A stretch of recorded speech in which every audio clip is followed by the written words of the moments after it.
wa kitabu cha Waebrania, ndipo tuingie kwenye wa 7, ukuhani wa Melkizedeki, na ndipo tuingie kutoka kwenye ukuhani wa Melkizedeki tuingie katika siku zile kuu za upatanisho na kutenganisha, kugawanya vile vipatanisho. Kisha tuingie kwenye ule mlango mkuu wa imani, mlango wa 11 na mlango wa 12, tukiweka kando kila mzigo mzito, na mlango wa 13, yale makao ya milele yasiyofanywa kwa mikono ya mwanadamu, bali Mungu peke yake ambaye ameyafanya makao haya makuu. Ni ajabu jinsi gani! Nina furaha kumwona dada yetu kule nyuma ambaye sasa hivi ameingia ibadani. Ninamwona yeye pamoja na mumewe. Jana tulikuwa tukipanda kwenda zetu kupitia mahali ambapo nilifikiri kwamba ninajua kila sehemu yake ndogo. Kwa mimi kuwa mlinzi wa wanyama pori hapa Indiana, na nilifanya doria kwa miaka mingi, nilijua kila sehemu, lakini ningaliweza kupotea jana huko juu mahali walikokuwa juu kwenye zile nundu barabara mpya. Naye mama huyo alikuwa na kansa kwenye mapafu yake, naye Bwana akamponya kabisa mwanamke huyo. Tulichukua na jinsi hayo yote yalivyotokea, tulikuwa tumeketi pale. Ndugu Robertson labda yupo hapa ndani leo. Ninamuona mkewe pia na ndugu Woods ambaye yuko hapa ndani.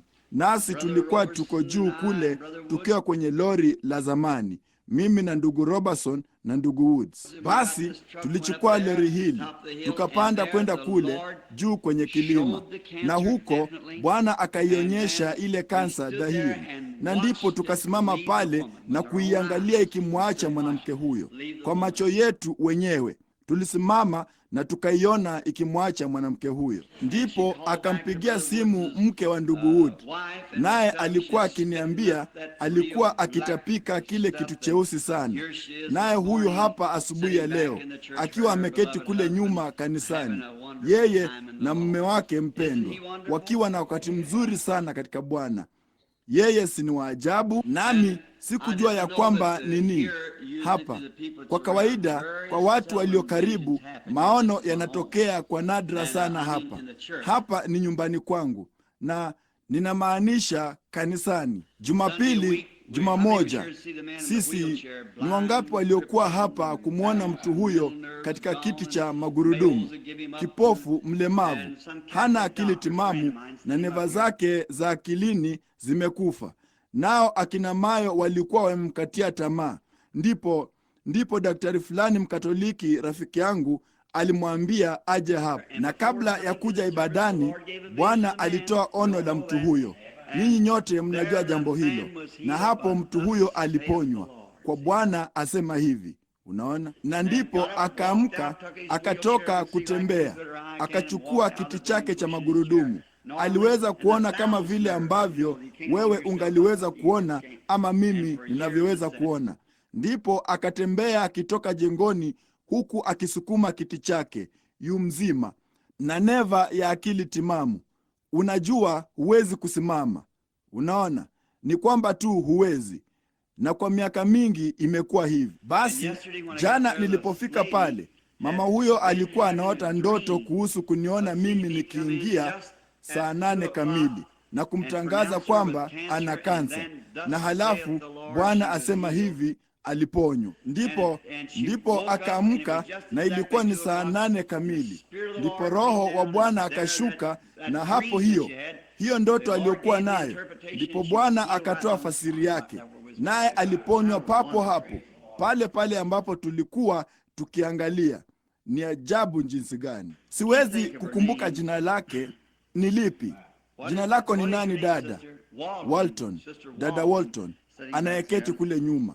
Waweza kusimama kidogo dada Walton? Nataka kukuuliza jinsi unavyojisikia. Amina. Hilo ni jambo nzuri na safi sana. Yeye ni mwema sana kutubariki kwa njia hiyo. Kwa hiyo tunatarajia kipimo cha Mungu cha ajabu sana, kikuu mno. Daktari mmoja alikuwa anamficha jambo hili. Alimwambia ya kwamba alikuwa akipumua tu kwa upande mmoja. Ilikuwa ni kwamba kansa ilikuwa imekuwa toka upande mmoja hadi mwingine, na kuziba pumzi ya upande huo wa pafu. Unaona, huwezi kuona kansa kwa x-ray, kwa maana kansa ni seli yenyewe na ni uhai. Nawe una nini tu, unaangalia tu kupitia kwenye kansa hiyo kwa x-ray, huioni. Lakini Bwana kweli tulisimama pale na kuiangalia sisi wenyewe kwa macho yetu wenyewe, tukaiona ikisogea na tukaiona ikitoka kwa macho yetu wenyewe. Kwa hiyo tunashukuru sana kwa ajili ya jambo hilo. Na sasa tuombeeni juma hili tunapokuwa tumeondoka. Naye ndugu Nevo labda atachukua toka mahali nilipoachia kwa ajili ya ibada ya Jumatano usiku. Msiikose sasa katika mnyororo huu mkubwa wa kitabu wa Ufunuo. Ninajua maombi mengi yametolewa, nasi tunajua ya kwamba Mungu husikia maombi, lakini sisi asubuhi ya leo tunataka kutoa maombi mafupi tu kabla ya kusomwa kwa kitabu. Sasa mtu yeyote anaweza kusoma kitabu hiki hivi, ama anaweza kukifungua namna hii, bali inamhitaji Mungu peke yake kuufungua ufahamu, kwa kuwa yeye tu ndiye anayeweza kufanya jambo hilo. Kwa hiyo na tuinamishe vichwa vyetu kwa muda mfupi.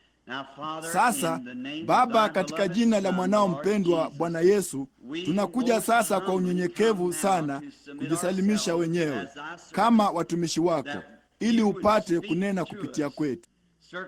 Itahiri midomo inayonena na masikio yanayosikia, kusudi neno lipate kunenwa na Mungu na kusikiwa na Roho ndani ya watu.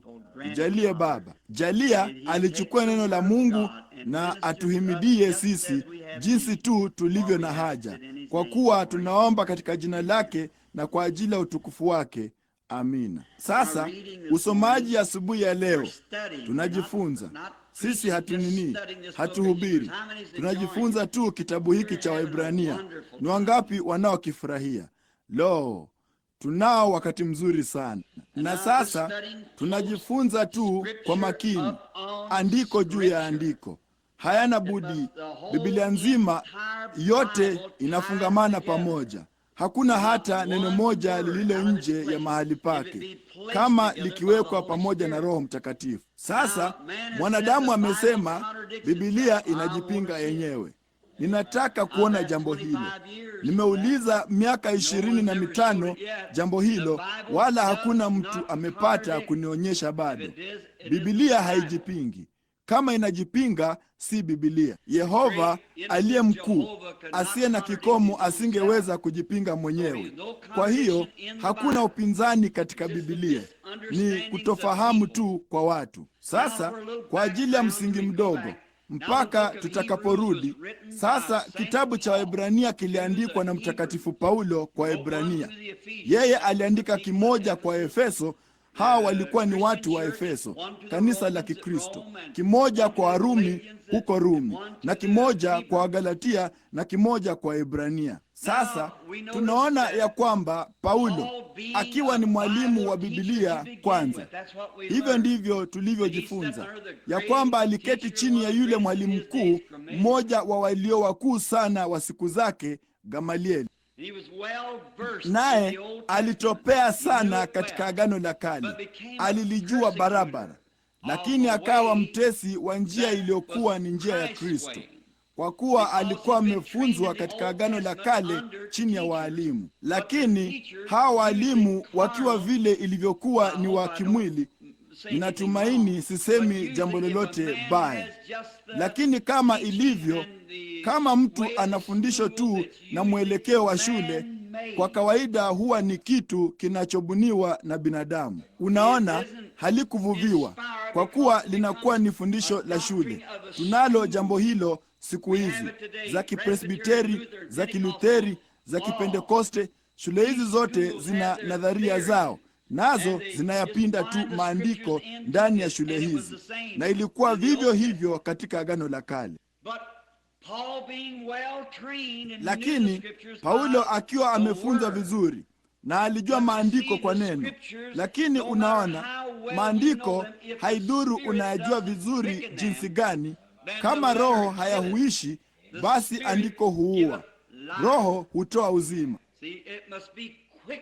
Unaona, hayana budi kuhuishwa ama kufanywa hai na Roho. Roho asipolihuisha neno na kulifanya halisi kwako, basi andiko hilo ni la kiakili tu. Hapo ndipo tunapokuwa na Wakristo wengi sana wa maneno matupu siku hizi, ama Wakristo wa kujifanya. Ni hilo wazo la kisomi la Kristo. Ndipo tulipoinuka kwenye vema, ilibidi ahisi kitu fulani, nawe eti ilikubidi ufanye kitu fulani. Na lo, tutayaingilia hayo yote muda si muda. Mtu ilibidi apaze sauti. Wamethodisti walikuwa lazima mtu apige makelele kabla hawajampokea. Wapentekoste ilibidi wanene kwa lugha kabla hawajampokea. Na lo, baadhi yao hao watetemekaji iliwalazimu kutetemeka. Naam, wale akina nani wa kale wangetembea huku na huko, wanaume upande mmoja, wanawake upande mwingine. Unaona, watetemekaji. Ndipo Roho Mtakatifu akawashukia na kuwatikisa. Walimpokea, lakini yote ni ndoto za ajabu tu. Hakuna hata mojawapo ya hayo ambayo ni kweli. Mungu huishi katika neno lake. Imani chanzo chake ni kusikia neno. Kwa imani mmeokolewa kwa njia ya neema, si kwa chochote ukitetemeka ama ukinena kwa lugha ama chochote kinachotukia. Hilo halina uhusiano wote na jambo hilo hata kidogo. Yesu alisema, yeye aasikiaye maneno yangu na kumwamini yeye aliyenipeleka yuna uzima wa milele. Yeye aasikiaye neno langu na kuamini limekwisha kuhuishwa kwake, yuna uzima wa milele. Hilo hapo. Haijalishi ni jambo gani dogo unalofanya. Sasa mimi sipingi kutetemeka au kunena kwa lugha wala kutetemeka. Lo, huko kupaza sauti, hayo ni sawa, hayo ni mambo mazuri, ila hizo ni tabia tu. Unaona, ningeweza kukupa tofaa kutoka kwenye mti na wewe bado hutakuwa na huo mti. Unaona, wewe ni sifa. Kusema uongo, kuiba, kunywa pombe, kuvuta sigara, kucheza kamari, kuzini, hayo si dhambi. Hayo ni matokeo ya kutokuamini. Unaona, hivyo ndivyo wewe unavyo nini? Unafanya hayo kwa maana wewe ni mwenye dhambi. Unaona, lakini kwanza wewe ni mwenye dhambi. Hilo ndilo linalokufanya ufanye hivyo, kwa sababu huamini. Na kama unaamini, basi hufanye hayo. Ndipo una upendo, furaha, amani, uvumilivu, wema, utu wema, upole, saburi. Hilo ndilo tunda la Roho Mtakatifu. Unaona? Kwa hiyo tuna mambo madogo madogo, mihemuko midogo midogo. Ni kwa sababu mwanadamu aliondoka kwenye barabara ya kale iliyotumiwa sana ya neno. Ni neno. Imani chanzo chake ni kusikia. Kwa hiyo wakati Mungu alimchagua Paulo, mwanadamu alimchagua Mathia. Wakati yeye walipiga kura, lakini yeye hakufanya kitu chochote. Hiyo inaonyesha kanisa lina nguvu za aina gani basi, kujichagulia, kuwachagua mashemasi wao na kuwatuma wahubiri wao mahali mbalimbali. Hayo ni ya kimwili mara nyingi. Mwache mtu aende mahali Mungu anakomwongoza kwenda. Ninapenda hilo. Kama watu katika mkutano wanasema tu, vema, hili hapa kanisa zuri, ndugu huyu amejenga kanisa zuri, nasi tuna maskini mtu mmoja tunayempenda sana, watamtuma kwenye kanisa hili. Hawatambui ya kwamba wanajiua wenyewe. Unaona, kwanza kama mtu huyo akiingia humo hawezi kupajaza mahali pa mtu huyo, basi wanalidhoofisha tu kanisa, kujaribu kuonyesha upendeleo kwa mtu fulani wanayempenda.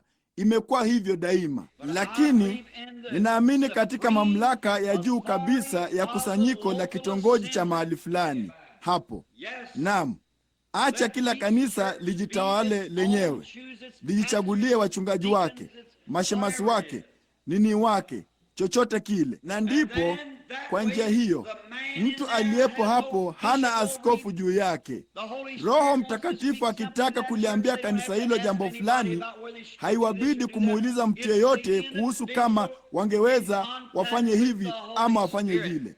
Ni mtu huyo binafsi akiwasiliana na Roho Mtakatifu. Nionyeshe kwa Biblia ni kitu gani kilicho kikuu zaidi katika Biblia kuliko mzee wa mahali hapo wa kanisa la kitongoji fulani. Hiyo ni kweli. Naam Bwana, mamlaka ya kanisa la mahali pale.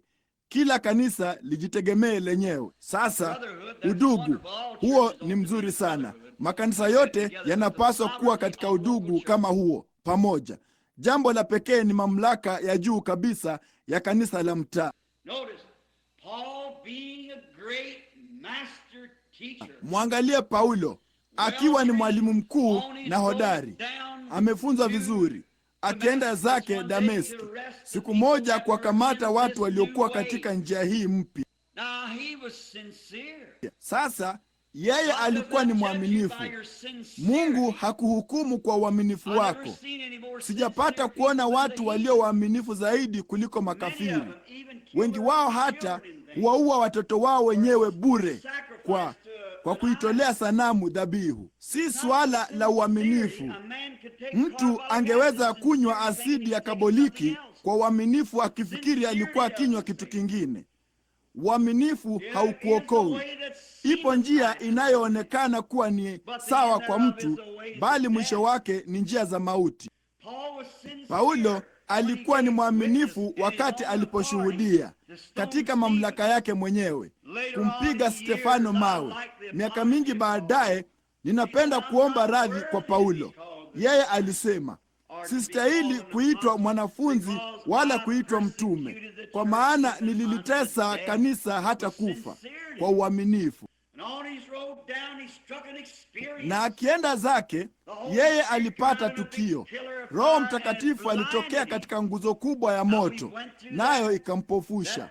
Sasa tumepitia hayo. Hiyo nguzo ya moto ilikuwa ni Kristo, naye ndiye nguzo ile ile ya moto iliyowaongoza wale wana kupitia jangwani. Kristo alikuwa ni Mungu, naye Mungu alikuwa ni Kristo. Mungu alifanyika mwili na akakaa katika mwili wa Bwana Yesu.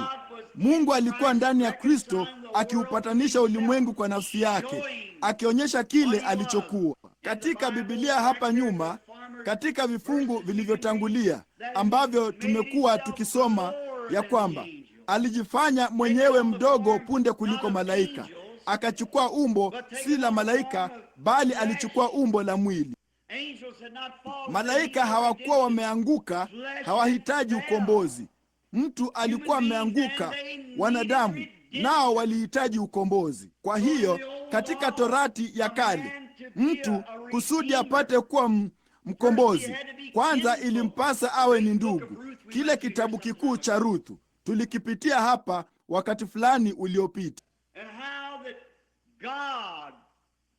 na jinsi ambavyo Mungu akiwa Roho alifanyika wa jamaa yetu kwa kufanyika mmoja wetu, kusudi atukomboe na kutupa uzima wa milele. Ilibidi afanyike mmoja wetu, ili kwamba sisi kwa neema tupate kufanyika kama yeye. Nasi tunaona nguzo ya moto iliwaongoza wana wa Israeli, na wakati ilipofanyika mwili hapa duniani, tunamsikia yeye akizungumza siku moja, naye alidai ya kwamba yeye alikuwa ndiye ile nguzo ya moto. Wao walisema, unasema ya kwamba wewe ni mkuu kuliko baba yetu Ibrahimu? Akasema, yeye Ibrahimu asijakuwako, mimi niko. Mimi niko alikuwa ni nani? Ile nguzo ya moto katika kijiti kilichowaka moto. Kumbukumbu la milele katika kila kizazi, si kwenye kizazi hicho tu, bali pia na kizazi hiki. Nguzo ile ile ya moto. Nasi tunashukuru asubuhi ya leo ya kwamba hata tuna picha yake, ya kwamba yeye hajabadilika. Yeye ni yule asiyepatikana na mauti, wa milele, mwenye kuhimidiwa.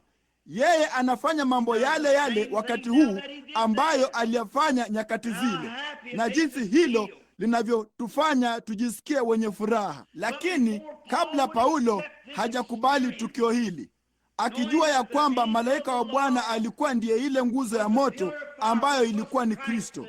Nini? Vema, yeye alikuwa ni yule malaika wa agano ambaye alikuwa ni Kristo. Musa aliwazia ni jambo la thamani zaidi hivi kwamba alichagua afadhali ateseke pamoja na watu wa Kristo na kuongozwa na Kristo kuliko hazina zote za Misri. Yeye alimfuata Kristo ambaye alikuwa katika umbo la nguzo ya moto. Ndipo Kristo akasema, nilitoka kwa Mungu wakati alipokuwa hapa duniani, ninarudi kwa Mungu. Baada ya mauti yake, kuzikwa, kufufuka, mwili uliotukuzwa ukiketi mkono wa kuume wa ukuu kufanya upatanisho, Paulo alimuona kama nguzo ya moto, tena nuru ambayo karibu impofushe macho ilimpiga upofu. Petro alimuona akiingia gerezani kama nuru na kuifungua milango mbele zake alipokuwa akitoka. Tunaona ya kwamba yeye alikuwa ni Alfa na Omega, wa kwanza na wa mwisho. Naye huyu hapa pamoja nasi leo akifanya mambo yale yale aliyofanya wakati ule, akijifanya mwenyewe aonekane kwetu tena, akiuonyesha ulimwengu wa kisayansi jambo hilo. Lo, katika saa hii kuu ya giza na machafuko juu ya nchi, tunapaswa kuwa watu walio na furaha sana duniani kote, kufurahi kwa kujua wakati watu wameshindiliwa kasumba na kila aina za itikadi na mambo chungu mbovu yaliyoko duniani. Na hata hivyo, leo yule Mungu halisi aliye hai kwa neno lake na kwa thibitisho lake linaloonekana anatuonyesha ya kwamba yeye yuko hapa pamoja nasi, akitenda kazi, akitembea, akiishi, akifanya vile vile kabisa kama alivyofanya daima. Sisi ni watu waliopendwa jinsi gani! Kupata jambo hili inatupasa kunini? Biblia ilisema basi katika mlango wa pili, inatupasa kushikilia sana mambo haya, kwa sababu na sisi je, tutapataje kupona kama tusipoujali wokovu mkuu namna hii? Sasa tumekuja kuona, kabla Paulo hajakubali tukio hilo. Sasa tunachimbua. Sasa haidhuru ni tukio la jinsi gani utakalopata kuwa nalo, enyi kanisa, ninataka kuwauliza jambo fulani. Haidhuru litaonekana ni zuri jinsi gani, jinsi linavyoonekana kuwa ni halisi, halina budi kwanza kujaribiwa kwa Biblia, daima kwenye neno. Kamwe usiliache hilo kwa tukio la aina yoyote.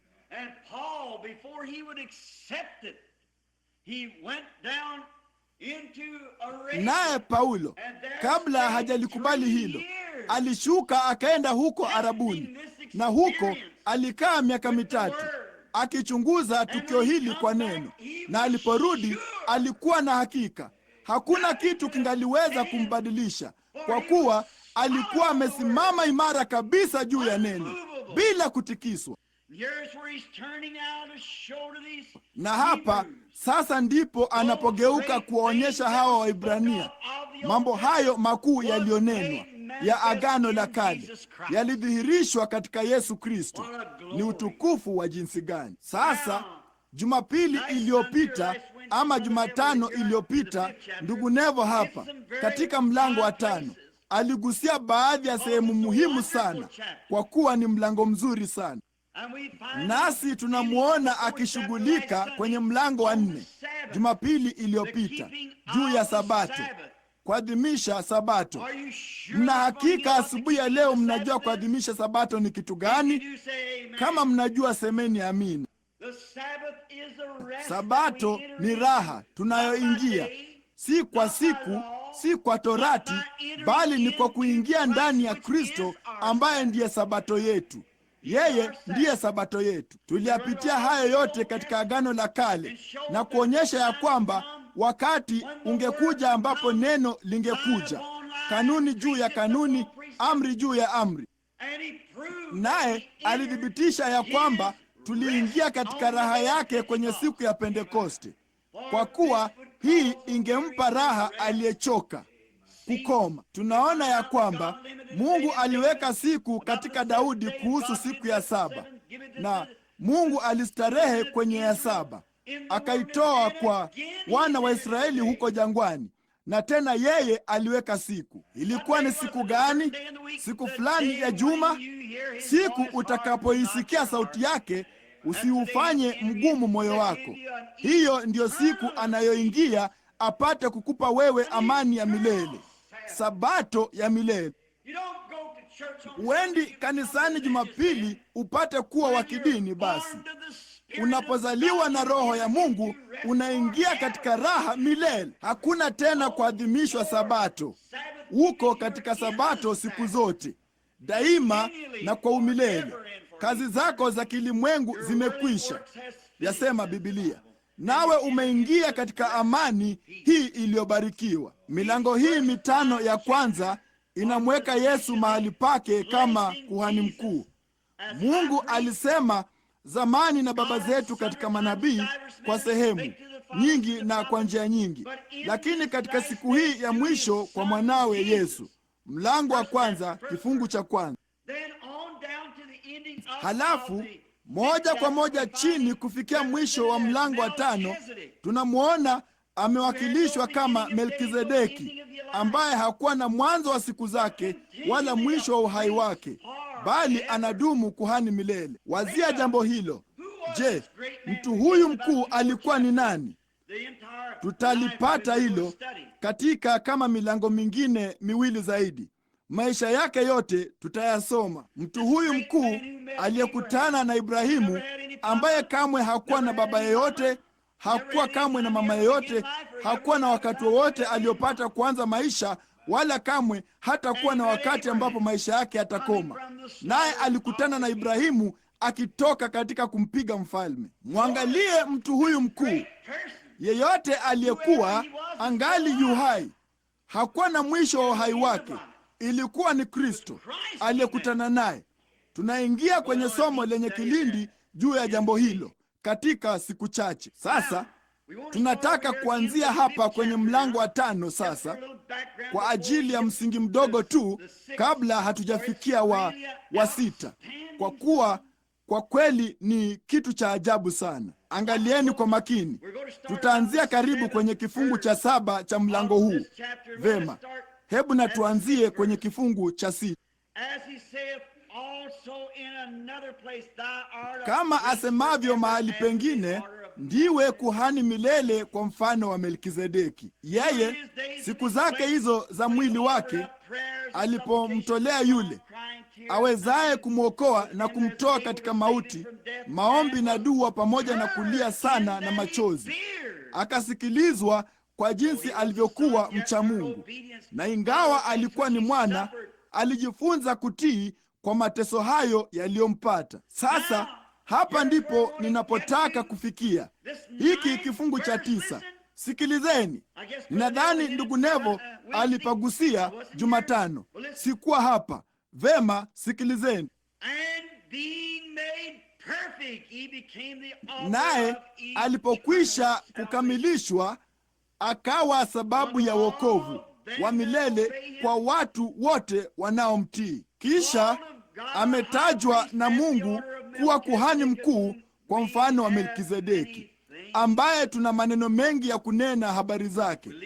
Tutaachia hapo kwenye jambo hilo, maana tutamchukua Melkizedeki katika siku chache zijazo usiku. Sasa tutaanza kwenye hili somo letu la kawaida. Laiti nitasoma tu haya mengine kwa muda mfupi.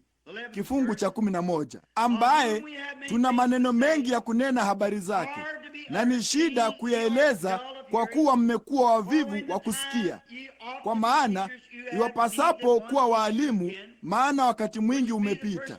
Mnahitaji kufundishwa na mtu mafundisho ya kwanza ya maneno ya Mungu, nanyi mmehitaji maziwa, wala si chakula kigumu. Kwa maana kila mtu atumiaye maziwa hajui sana neno la haki, kwa kuwa ni mtoto mchanga. Lo, natumaini ya kwamba Roho Mtakatifu amelichukua hilo akaliingiza moja kwa moja ndani yenu sasa. Kwa maana kila mtu atumiaye maziwa hajui sana neno la haki, kwa kuwa ni mtoto mchanga. Ukimpa mtoto chakula kigumu utamuua. Hiyo ndio sababu watu wengi sana husema siamini jambo hilo, na kuondoka kwenda zao. wangali ni watoto wachanga. Kamwe hawawezi kabisa kufahamu, kamwe hawawezi kuelewa, na kweli hiyo inawaua. Mambo makubwa yenye nguvu ambayo kanisa linapaswa kuyajua leo, bali usingeweza kulifundisha. Wanajikwaa kwenye hilo, hawajui wafanye nini nalo. Paulo akinena na kundi hili la Waibrania, hata hivyo, anawazungumzia wasomi sasa, wasomi waliobobea. Tunaona hilo katika muda mfupi, ni wasomi sana. Lakini siri kuu ya kiroho, kanisa lingali ni kipofu kwake. Yeye alisema, wakati inawapasa kuwa mkiwafundisha wengine, wewe ungali mtoto mchanga. Lo, ninajua kuna wengi wanasimama na wanatoka na kwenda kusema, lo, sihitaji kwenda kanisani tena. Mungu asifiwe, Roho Mtakatifu amekuja, yeye ndiye mwalimu. Unapopata wazo hilo, umekosea tu. Kwa kuwa ni kwa nini Roho Mtakatifu aliwaweka waalimu kanisani kama yeye atakuwa mwalimu? Unaona, kwanza kuna mitume, manabii, waalimu, wainjilisti na wachungaji. Roho Mtakatifu aliweka waalimu kanisani ili aweze kufundisha kupitia kwa mwalimu huyo, na kama si kulingana na neno, Mungu halithibitishi, basi si fundisho lililo sahihi. Halina budi kulingana na Biblia nzima, na liwe hai tu siku hizi kama lilivyokuwa wakati huo. Hilo hapo jambo halisi lililothibitishwa.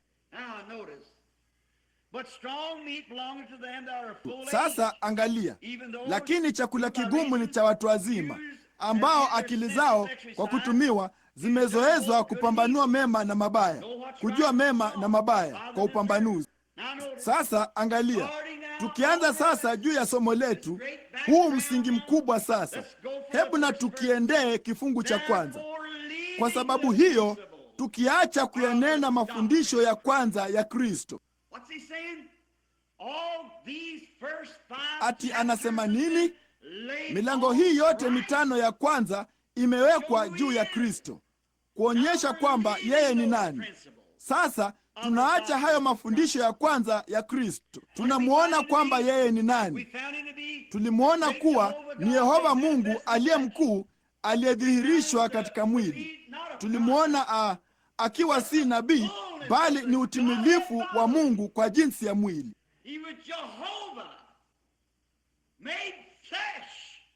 Yeye alikuwa ni Yehova aliyefanyika mwili, nao mwili huo Yesu ulimfanyia tu maskani.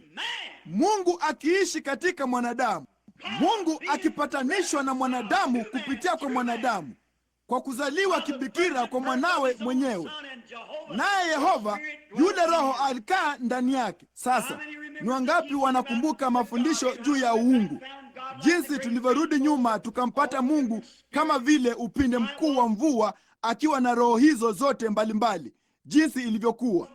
Ndipo Logos akatoka kwa Mungu, ambaye alifanyika thiofani, nayo ilikuwa katika umbo la mwanadamu. Naye Musa alimwona akipita akiwa kwenye ufa wa mwamba. Ndipo huyo thiofani baadaye alifanyika mwili wa mwanadamu kabisa, Kristo. Na jinsi tunavyoona ya kwamba sisi kwa neema yake tuna uzima wa milele. Sasa neno daima ni kwa umbali fulani, kwa kipindi fulani cha wakati. Ilinenwa katika Biblia milele na milele, kiunganisho. Lakini daima linamaanisha tu wakati fulani, lakini milele linamaanisha bila kikomo.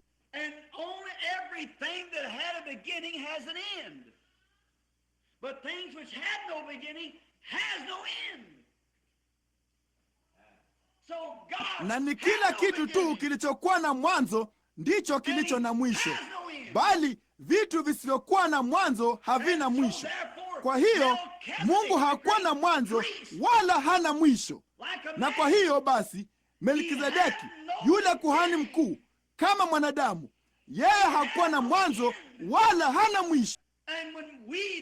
Na wakati sisi kupitia theofani hiyo, ambapo tulifanywa katika sura ya Mungu kabla ulimwengu haujapata kuumbwa, wakati hiyo theofani imefanyika mwili na kukaa kwetu. Basi kwa mauti yake sisi wenyewe tunapokea Roho wake na hatuna mwisho, uzima wa milele. Si malaika, bali ni wanaume na wanawake. Lo, mimi kwa namna fulani laiti ningaliweza kulielezea kwa njia ambayo wasikilizaji wangu wangeweza kulipata. Kamwe hutakuwa malaika. Mungu aliumba malaika, bali Mungu alimuumba mwanadamu. Na yale aumbayo Mungu yanatokana na Mungu, ambayo ni ya milele kama Mungu alivyo wa milele, na mwanadamu ni wa milele tu kama vile muumba wake, kwa maana aliumbwa kutoka umilele. Lakini dhambi ina mwisho, mateso yana mwisho. Kwa hiyo hakuwezi kuwepo na jehanamu ya milele. Kuna jehanamu, moto na kiberiti, tunajua jambo hilo, lakini hakuna jehanamu ya milele. Kuna aina moja tu ya uzima wa milele, na huo ni wa Mungu. Kama utateseka milele, una uzima wa milele. Jehanamu ina mwisho, huenda ikawa ni mabilioni ya miaka, bali hatimaye itakwisha. Biblia haisemi mahali popote ya kwamba waliteseka milele. Ilisema daima na daima. Yona alifikiri alikuwa katika tumbo la nyangumi siku zote. Pia siku zote ina umbali ama kipimo cha wakati, bali milele ni pasipo mwisho, haina mwanzo wala mwisho. Ni kama pete duara. Na wakati muda wetu unapoendelea, tunazunguka tu kwenye nia kuu za Mungu. Kusudi la Mungu lilikuwa ni kumfanya mtu katika mfano wake, apate kufanya ushirika pamoja naye. Naye alimfanya anayeweza kuwa kiumbe kinachoweza kushikika.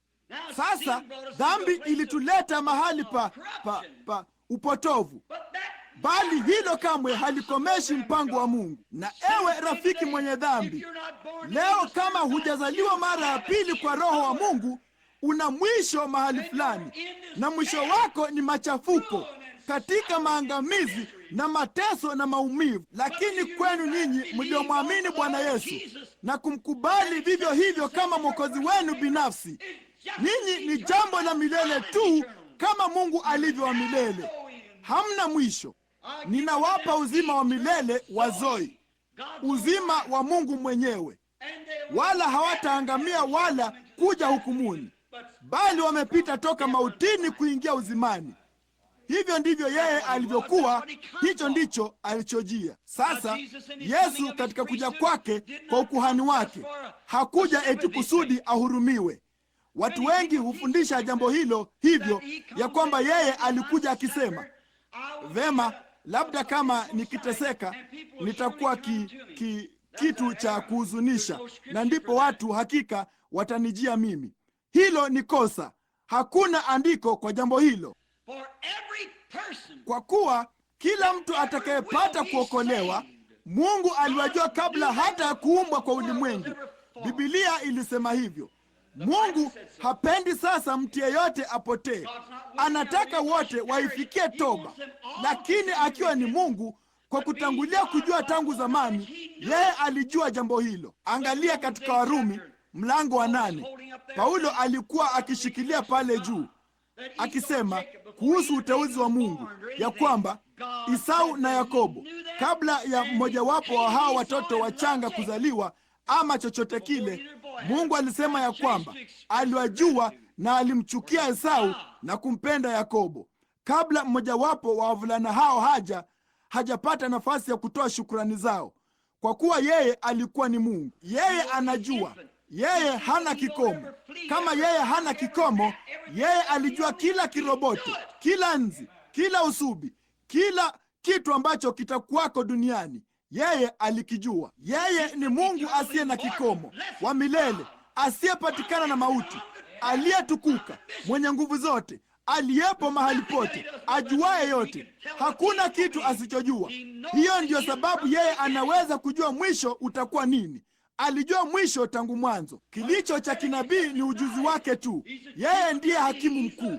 Yeye Yeye ni nini? Yeye ni hakimu, naye anamwambia tu mwanasheria kiasi tu cha hekima yake. Na hivyo ndivyo unabii ulivyo, ambao anaweza kutabiri, kwa kuwa yeye anajua kitakachokuwako. Sasa huyo Mungu tunayemtumikia si Mungu fulani wa historia, si kama akina Budha na akina Mohamedi na kadhalika, bali Mungu ambaye yupo mahali pote, papa hapa sasa, asubuhi ya leo, katika maskani hii sasa hivi. Yehova mkuu, mimi niko, ambaye alijiumba katika unyenyekevu apate kuchukua mfano wa mwili wenye dhambi, yuko hapa. Huyo ndiye aliyekukomboa. Hakuwezi kuwako na mwingine popote wakati wowote anayeweza kufanya jambo hilo. Mungu hakuwa na watu watatu huko juu, naye akamtuma mmoja wao, mwanawe. Ilikuwa ni Mungu mwenyewe aliyeshuka katika mfano wa mwana. Mwana yeyote ana mwanzo, na huyo mwana alikuwa na mwanzo. Huyo, baadhi yenu ninyi Wakatoliki wapendwa, nina kitabu chenu, Ukweli wa Imani Yetu, kilisema umilele wa uwana wa Mungu. Utalielezaje neno hilo? Utalifanyaje lieleweke? Lawezaje hilo kuwa ni la milele? Hiyo si Biblia, hicho ni kitabu chenu, uwana wa milele. Hawanini, neno hilo si sahihi, kwa kuwa chochote ambacho ni mwana kilikuwa na mwanzo, na milele haina mwanzo. Kwa hiyo si uwana wa milele. Kristo alifanyika mwili na akakaa kwetu. Yeye alikuwa na mwanzo. Hakukuwako na uwana wa milele, ni uungu wa milele, si uwana. Sasa yeye alikuja kutukomboa, naye alitukomboa. Sasa Paulo alifikia pale, jambo ambalo nina hakika ya kwamba kupitia kwenye masomo yaliyopita mmelifahamu. Tutalirudia tena wakati mmoja, Bwana akipenda, kifungu tu kwa kifungu. Sasa kwa sababu hiyo, tukiacha kuyanena mafundisho ya kwanza ya Kristo, tukaze mwendo ili tuufikilie utimilifu. Hilo huwa kwanza, sivyo? Ati na tufanye nini? Na tukaze mwendo ili tuufikilie utimilifu, tusiweke tena misingi. Angalia jambo hili. Hebu na tuchukue neno hili, utimilifu. Je, unajua kuna njia moja tu utakayosimama kwayo mbele za Mungu? Hiyo ni kutimilika. Mungu hawezi kuvumilia vitu vichafu. Na ninyi washika sheria, mngewezaje kujikamilisha wakati hamna hata jambo moja la kujikamilisha nalo? Mlizaliwa katika dhambi. Kuchukuliwa mimba kwenu kwenyewe kulikuwa katika dhambi. Tamaa yenu yenyewe ya kuwa hapa ilikuwa ni dhambi. Mlizaliwa katika dhambi, mkaumbwa katika uovu, mkaja ulimwenguni mkisema uongo. Sasa mtasimama wapi? Uko wapi ewe mwenye dhambi uliyesema nitaacha kuvuta sigara, nitaenda mbinguni? Uko wapi ewe unayejiita Mkristo vuguvugu, ulejaa kuvumwani, unayetembea hapa umekunja uso na kusema ya kwamba vema, mimi ni mfuasi wa kanisa? Ewe mwenye dhambi, hiyo ni kweli. Isipokuwa umezaliwa kwa Roho wa Mungu, umepotea. Hiyo ni kweli. Utaendaje mbinguni? Unasema sijapata kusema uongo maishani mwangu. Lo, maskini kipenzi hicho, kilikuwa tu ni malaika kwanza. Huo ni uongo. Sijali wewe ni mzuri jinsi gani, wewe ni mwenye dhambi, nawe huna hata jambo moja. Hakuna kasisi, hakuna askofu, hakuna kardinali, hakuna papa, wala chochote kile kinachoweza kukuokoa, kwa sababu yeye yuko kwenye hali ile ile ulionayo. Tutafikia hilo mnamo dakika chache. Yuko kwenye hali ile ile tu uliokuwa. Papa wa Roma alizaliwa katika dhambi, akaumbwa katika uovu, akaja ulimwenguni akisema uongo. Alizaliwa kwa tamaa ya kujuana kimwili ya mwanamume na mwanamke. Utapata wapi utakatifu kutoka katika jambo hilo? Vema, baba yake na mama yake walizaliwa kwa njia ile ile, nao walizaliwa kwa njia ile ile, na bibi yake na babu yake, na moja kwa moja kurudi huko nyuma. Ni dhambi kwanza. Kwa hiyo ni nani anayeweza kusema ya kwamba huyu ni mtakatifu na yule ni mtakatifu? Kuna kitu kimoja tu kilicho kitakatifu, hicho ni Yesu Kristo. mwana wa Mungu aliye hai, ambaye amefanywa mtimilifu. Nasi hitaji letu ni kuwa watimilifu. Sasa tutakuwaje hivyo? Hebu jaribu hilo wewe mwenyewe. Nisingetaka kujaribu kwenda mbinguni kwa staili ya nilizaliwa dakika 5 zilizopita na ninaondoka ulimwenguni sasa hivi. Ningepotea. Nisingalikuwa kamwe na wazo baya maishani mwangu. Nisingalisema neno baya maishani mwangu. Kama nisingaliangalia kitu chochote kibaya. Sikuwazia kamwe jambo lolote baya wala chochote kile. Ningali nimeoza na ni mweusi kama kuta chafu sana za kuzimu. Mimi ni mwenye dhambi. Ningeweza kupitia maishani na nifungiwa chumbani na kama baadhi ya masista wa Kameni ama chochote kile, wala nisiuone ulimwengu. Nikae mle ndani na kuomba maishani mwangu mwote, nitende mema, nizaliwe tajiri nikiwa milionea sana, na niwape maskini kila kitu nilicho nacho, na ningali ni mwenye dhambi na nitaenda jehanamu.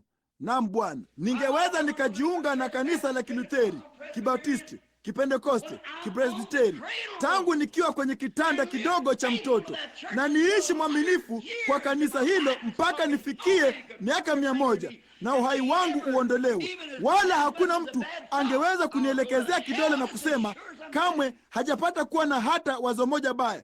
Nitaenda jehanamu kwa hakika tu kama ninavyosimama. Mimi ni mwenye dhambi. Hilo ni kweli. Sina kitu. Hakuna njia hata kidogo ningeweza kupata gharama yoyote ya kulipiwa. Mungu alihitaji kifo. Na kama nikiyatoa maisha yangu mwenyewe, basi ninawezaje kutubu? Maana wewe, deni halina budi kulipwa kwanza. Na Mungu alikuwa ndiye pekee angaliweza kuutoa uhai wake na kuutoa tena. Kwa hiyo angeweza kufanyika dhambi na kuweka uhai wake chini na kuutoa tena na kuita jambo hilo haki, na deni imelipwa. Haya basi, sasa hebu na tufungue katika Mathayo kwenye mlango wa 8. Ninaamini ndipo mlango wa 7 ama wa 8. Tutaona yale Yesu anayosema hapa. Vema, ni Mathayo mlango wa 5 na nini? Yesu kuhubiri, akihubiri katika zile heri, kifungu cha 47. Tena mkiwaamkia ndugu zenu tu, mnatenda tendo gani la ziada? Hata watu wa mataifa, je, angalia, bali ninyi mtakuwa wakamilifu. Ati nini? Basi ninyi mtakuwa wakamilifu kama Baba yenu wa mbinguni alivyo mkamilifu. Hiyo ilikuwa ni amri ya Yesu. Muwe hivyo. Wao wanasema hakuna mtu anayeweza kuwa mkamilifu. Biblia ilisema hakuna mtu mkamilifu. Huko hapo kuhitilafiana kwako, sivyo? Vema, huwezi kuwa mkamilifu kwa nafsi yako. Kama unatumainia yale uliyofanya, umepotea. Kwa hiyo iweni wakamilifu tu kama vile Mungu alivyo mkamilifu. Sasa basi ninyi mtakuwa wakamilifu kama Baba yenu mbinguni alivyo mkamilifu. Kwa sababu hiyo, mlango wa 5, mlango wa 6 wa Waebrania. Kwa sababu hiyo, tukiacha kuyanena mafundisho ya kwanza ya Kristo, tukaze mwendo ili tuufikilie utimilifu. Sasa ninyi maskani ya Branham, lo, ninajua tuna uponyaji. Hilo ni jambo nzuri sana.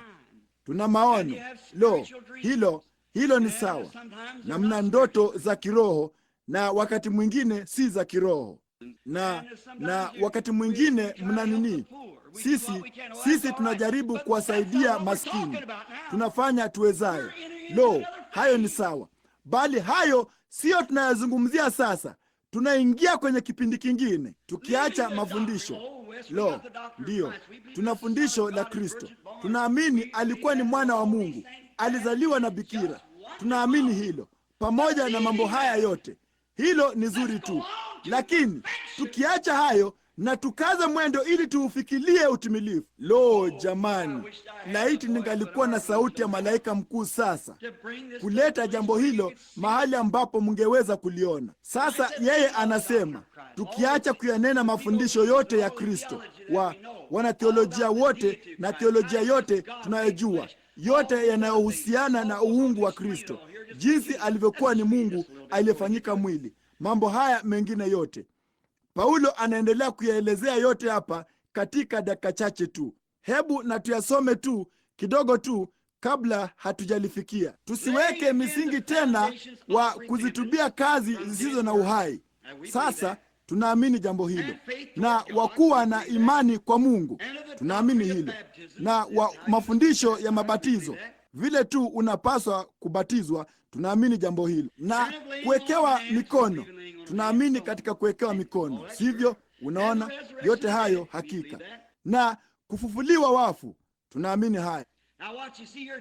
Sasa angalia hapa, unaona hapa hukumu linatumiwa milele. Hiyo ni daima. Wakati hukumu ya Mungu inaponenwa ni ya daima, basi haiwezekani kuwako tena na upatanisho baada ya hukumu kukatwa.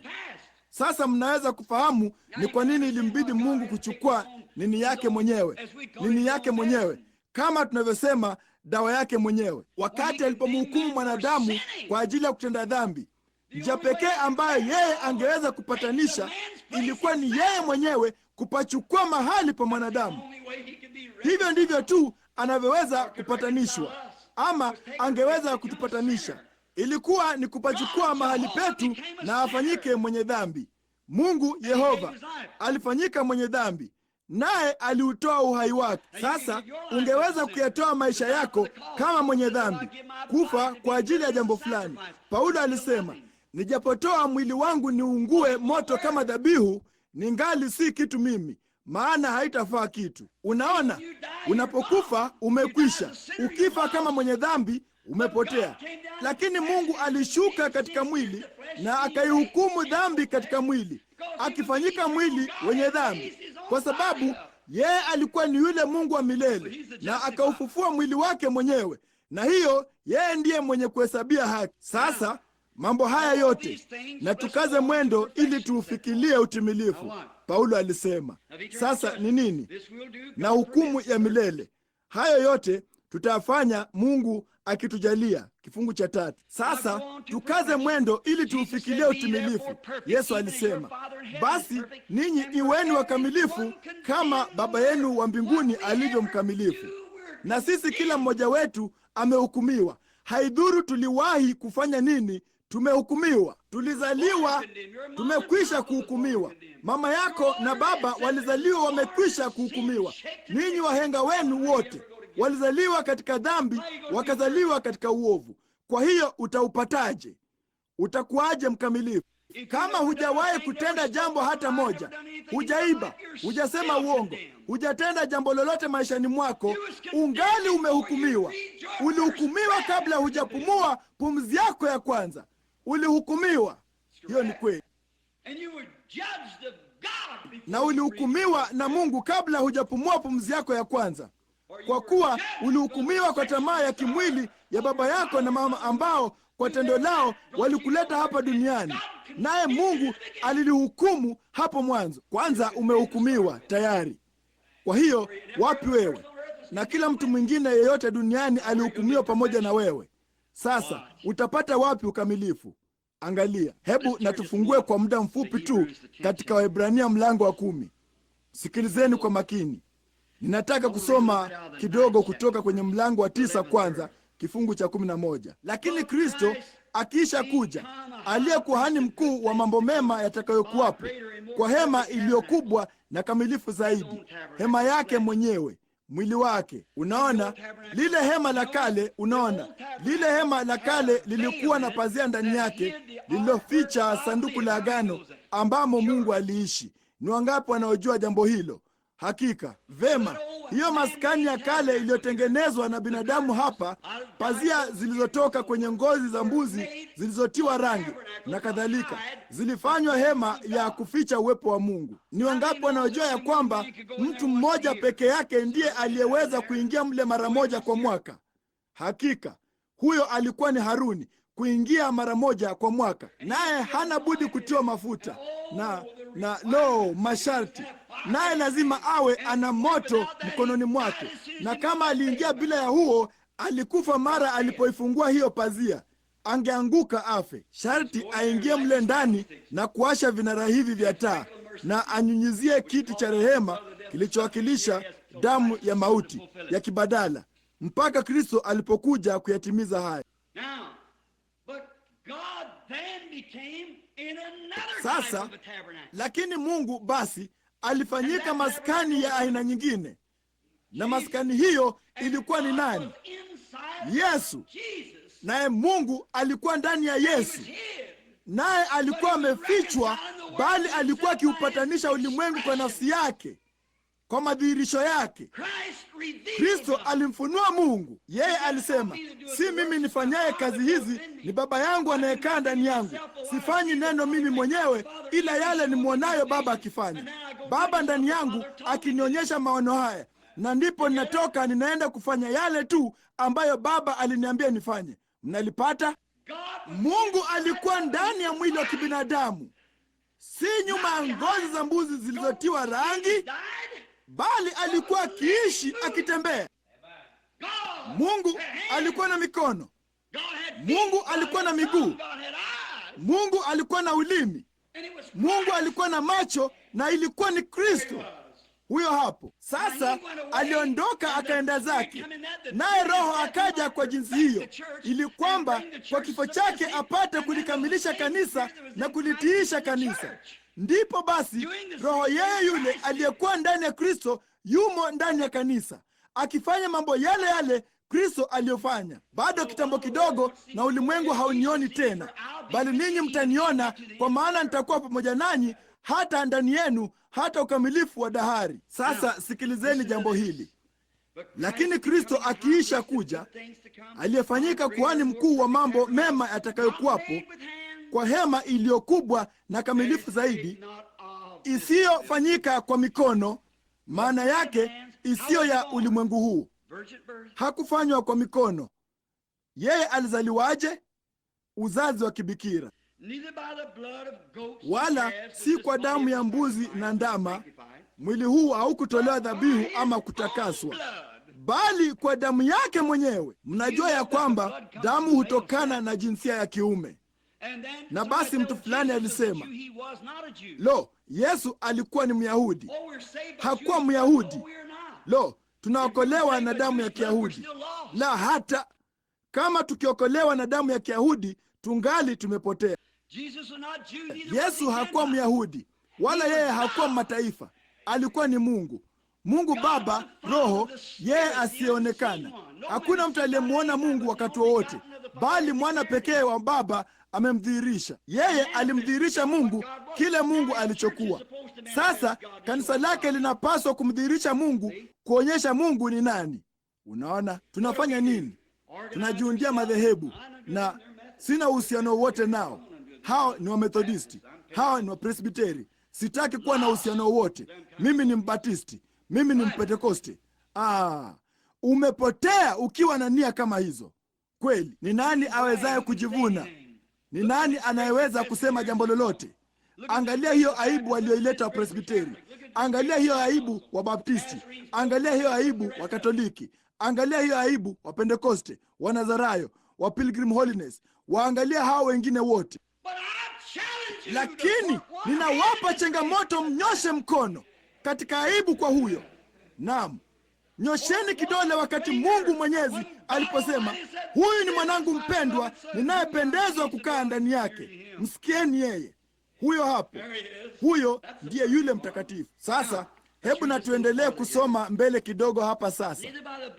Wala si kwa damu ya mbuzi, ndama, bali kwa damu yake mwenyewe aliingia mara moja tu katika patakatifu, akiisha kupata ukombozi wa milele.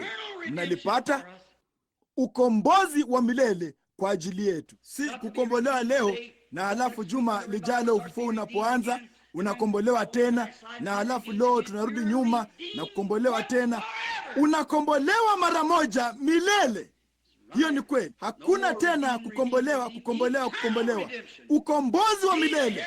Yeye asikie maneno yangu na kumwamini yeye aliyenipeleka yuna uzima wa milele, wala hataingia hukumuni, bali wakati uliopita pita toka mautini kuingia uzimani. Kwa sababu ati ametetemeka, kwa sababu ati alibatizwa kwa njia fulani, kwa sababu alikuwa na damu mkononi mwake, kwa maana amemwamini mwana wa pekee wa Mungu.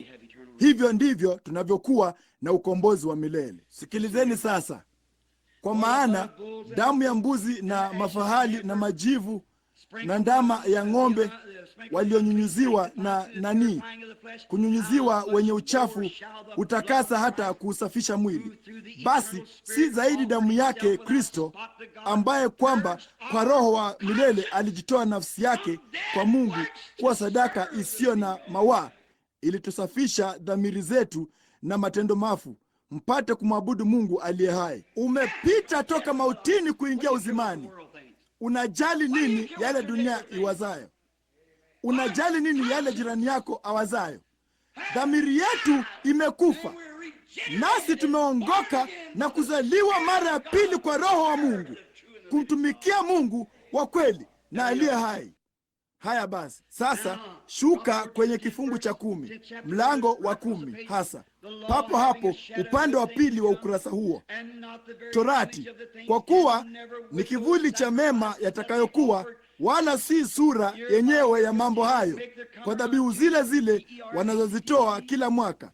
Daima haiwezi wakati wowote kumfanya akaribiaye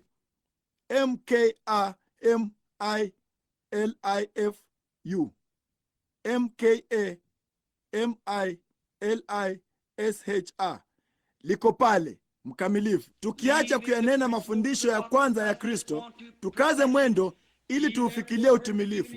Basi nyinyi mtakuwa wakamilifu kama Baba yenu mbinguni alivyo mkamilifu. Torati ikiwa ni kivuli cha mema yatakayokuwa, amri zote na mabatizo na mambo hayo mengine yote yaliyokuwa nayo yasingeweza kumkamilisha akaribiaye. Na hata hivyo Mungu anahitaji ukamilifu. Unajiunga na kanisa la Kinazarayo, halitakufanya mkamilifu kamwe. Unajiunga na kanisa la Kibatisti, Kipentekoste, lolote lile, kamwe halitakufanya mkamilifu. Wewe kuwa mtu mzuri, mtu mwaminifu, kamwe halitakufanya mkamilifu. Huwezi kustahili hata jambo moja. Hakuna kitu kukuhusu wewe cha kukustahilisha. Umepotea. Unasema vema, nilitimiza sheria, ninaadhimisha Sabato, ninatimiza hili, maagizo yote ya Mungu, ninafanya hili. Paulo alisema, na tuweke kando mambo hayo yote sasa. Hayo ni sawa, bali tutafanya jambo hili. Tutawabatiza watu na tutawekea mikono kwa ajili ya uponyaji wao na kadhalika. Tungeweza kulichukua kifungu kwa kifungu kila mojawapo ya mambo hayo. Ubatizo tunauamini. Kuna tumaini moja, Bwana mmoja, imani moja, ubatizo mmoja. Tunaamini ya kwamba kuna ubatizo. Tunaamini katika ufufuo wa wafu. Kweli kabisa. Tunaamini Yesu alikufa na kufufuka tena. Tunaamini mambo hayo. Kuwekea mikono kwa ajili ya wagonjwa. Hivyo ndivyo nilivyosema. Ishara hizi zitafuatana na hao waaminio. Wakiweka mikono yao juu ya wagonjwa watapata afya. Tunaamini hilo. Lakini hilo ni nini? Paulo alisema zote ni kazi zilizokufa. Ni jambo fulani unalofanya. Sasa na tukaze mwendo ili tuufikilie utimilifu. Lo jamani, tunaingia katika ile maskani, si kwenye msingi. Maskani yenyewe, hiyo ndiyo msingi.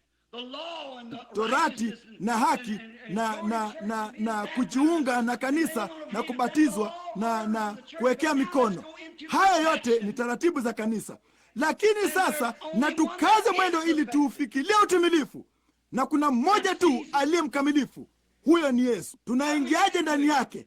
Kwa kupitia kwa Methodisti? La. Mpentekoste? La. Kwa Mbatisti? La. Kwa kupitia kwenye kanisa lolote? La. Katoliki la Kirumi? La. Tunaingiaje ndani yake? Warumi 8:1.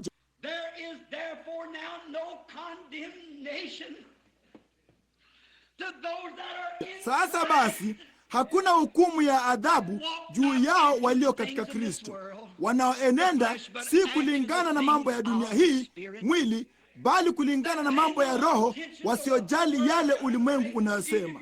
Hata kama wewe ni mgonjwa, daktari anasema utakufa, hujali jambo hilo, halikusumbui hata kidogo. Kama wakikwambia inakubidi kuwa Mkatoliki kabla hujaokoka, ama Mpresbiteri, ama inakubidi kufanya jambo hili, hujali jambo hilo. Kwa hiyo hakuna hukumu ya adhabu juu yao walio katika Kristo Yesu. wanaoenenda si kulingana na mapenzi ya mwili, mambo wanayoona. Kila kitu unachoona kwa macho yako ni cha duniani, lakini ni mambo yale unayoona kwa roho yako kupitia neno. Neno ni kioo cha Mungu cha kujiangalia, ambacho huakisi kile alicho yeye na kile ulicho wewe. Haleluya! Lo, jamani, linakuambia hiki ndicho kitabu pekee ulimwenguni kinachokuambia unakotoka, kwamba wewe ni nani na mahali unakoenda. Nionyeshe ukurasa wowote wa vitabu mbalimbali mahali popote, pamoja na sayansi yote ama chochote kile, kila kitabu kizuri kilichowahi kuandikwa, hakuna hata kimoja cha hiyo kinachoweza kukuambia jambo hilo. Hiki ni kioo cha Mungu cha kujiangalia, ambacho kinaonyesha kwamba yeye ni nani na kwamba wewe ni nani. Halafu pale katikati kuna mstari wa damu unaonyesha kile unachoweza kuwa kama ukifanya chaguo. Haya basi, kwa roho mmoja sasa, Wakorintho wa kwanza 12, tunaingiaje katika mwili huo? Kwa kupeana mikono? La, Bwana. Kwa kujiunga na kanisa? La, Bwana. Kwa kubatizwa kichalichali, kifudifudi, katika jina la Baba, Mwana, Roho Mtakatifu, jina la Yesu Kristo, jina la ua la uwandani, ni nyoro ya bondeni, nyota ya asubuhi, lolote unalotaka, hilo halina uhusiano wote nalo. Ni jibu tu la dhamiri safi mbele za Mungu. Na hata hivyo tunakerana na kuzozana na kubishana na kutengana na kutofautiana. Hiyo ni kweli, lakini haya yote ni matendo mafu. Tunaelekea kwenye utimilifu. Haya ni mambo niliyofanya.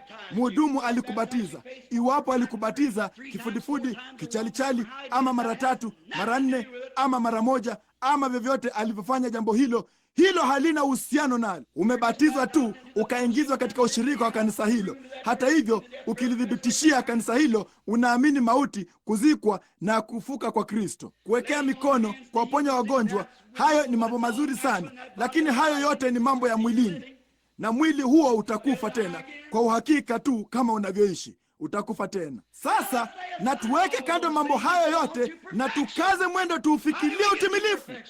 Tunaufikiaje utimilifu? Hivyo ndivyo tunavyotaka kujua. Kristo amekamilisha. Mungu aliweka juu yake maovu yetu yote. Alijeruhiwa kwa makosa yetu, alichubuliwa kwa maovu yetu. Adhabu ya amani yetu ilikuwa juu yake, kwa mapigo yake sisi tuliponywa. Huo ndio mwili tunaotaka kuufikia. Huo ndio ule mwili. Kwa nini? Kama uko ndani ya huo mwili, hutaona hukumu kamwe, hutaonja mauti kamwe. Uko huru na mambo yote ya kufa, hukumu, dhambi na chochote kile unapokuwa katika mwili huo. Unauingiaje katika huo, ewe mhubiri? Kwa kujiunga na maskani hii? Umepotea bado, usingeweza kujiunga. Hata hivyo, hatuna kitabu chochote. Tunauingiaje? Kwa kujiunga na kanisa fulani? La, Bwana. Unauingiaje ndani yake? Unazaliwa ndani yake. Wakorintho wa kwanza 12. Kwa maana katika roho mmoja sisi sote tulibatizwa kuwa mwili mmoja. Kwa ubatizo wa Roho Mtakatifu tunabatizwa katika mwili huo, na tuko huru na dhambi.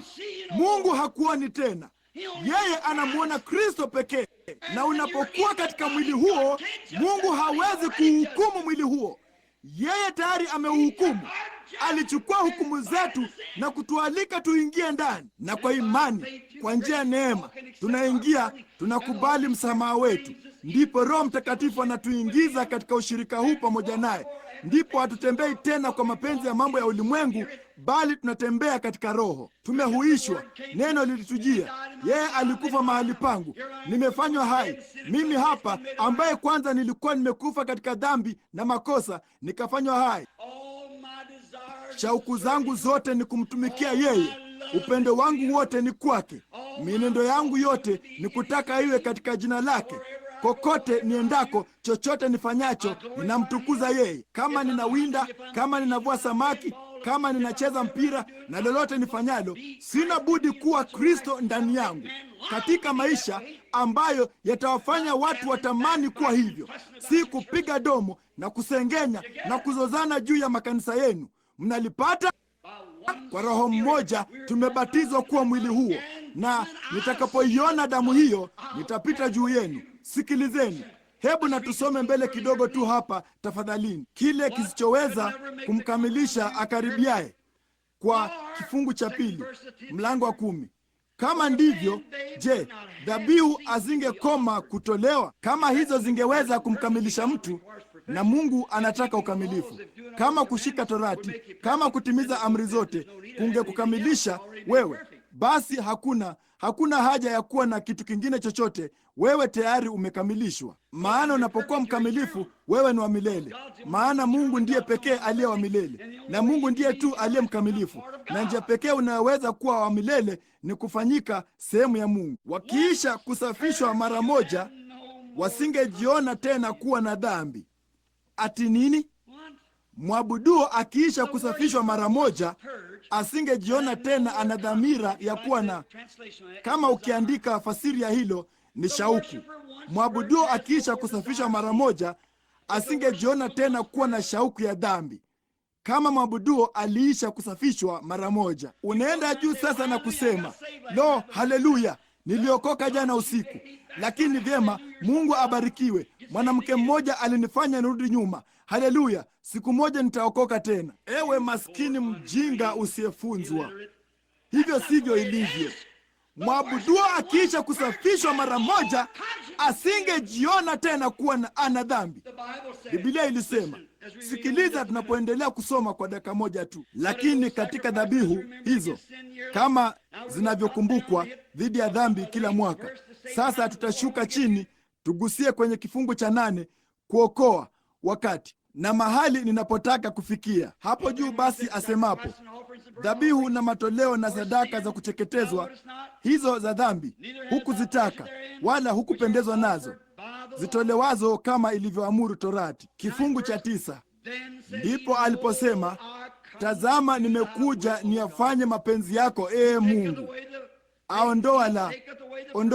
Aondoa la kwanza, Torati, ili kusudi alisimamishe la pili. Laiti tungalikuwa na wakati wa kukaa kwenye jambo hilo. Mradi tu wewe ni Mpresbiteri ama Mpentekoste ama Mbatisti ama Methodisti, yeye kamwe hawezi kufanya jambo lolote nawe. Hana budi kuondolea mbali hayo yote kwanza, unaona, kusudi apate kusimamisha la pili. Mradi tu unasema, vema, mimi ni Methodisti, sina kitu dhidi ya Methodisti wala Baptisti wala Pentekoste. Lakini ndugu, hilo halimaanishi kitu. Inakupasa kukaza mwendo kuufikilia utimilifu, yaani kuingia katika Kristo. Angalia jambo hili sasa kwa dakika moja tu. Katika mapenzi hayo tumepata utakaso kwa kutolewa mwili wa Yesu Kristo mara moja tu. Hebu na tuendelee tu kusoma mbele kidogo, na mlishikilie hilo. Hebu hilo na likolee wakati tunaposoma mara hii tu. Na kila kuhani husimama kila siku akifanya ibada na kutoa dhabihu zile zile mara nyingi, ambazo haziwezi kabisa kuondoa dhambi. Lakini mtu huyu, mko tayari? Mmefungua vizibao vyenu sasa, kusudi lisiwapige chenga, litaingia moja kwa moja moyoni. Lakini mtu huyu, mtu gani?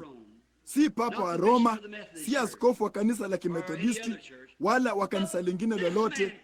Lakini mtu huyu, Kristo, alipokwisha kutoa kwa ajili ya dhambi dhabihu moja idumuyo hata milele, aliketi mkono wa kuume wa Mungu, tangu hapo akingojea hata adui zake wawekwe kuwa chini ya miguu yake. Angalia, hili hapa linakuja. Maana kwa toleo moja,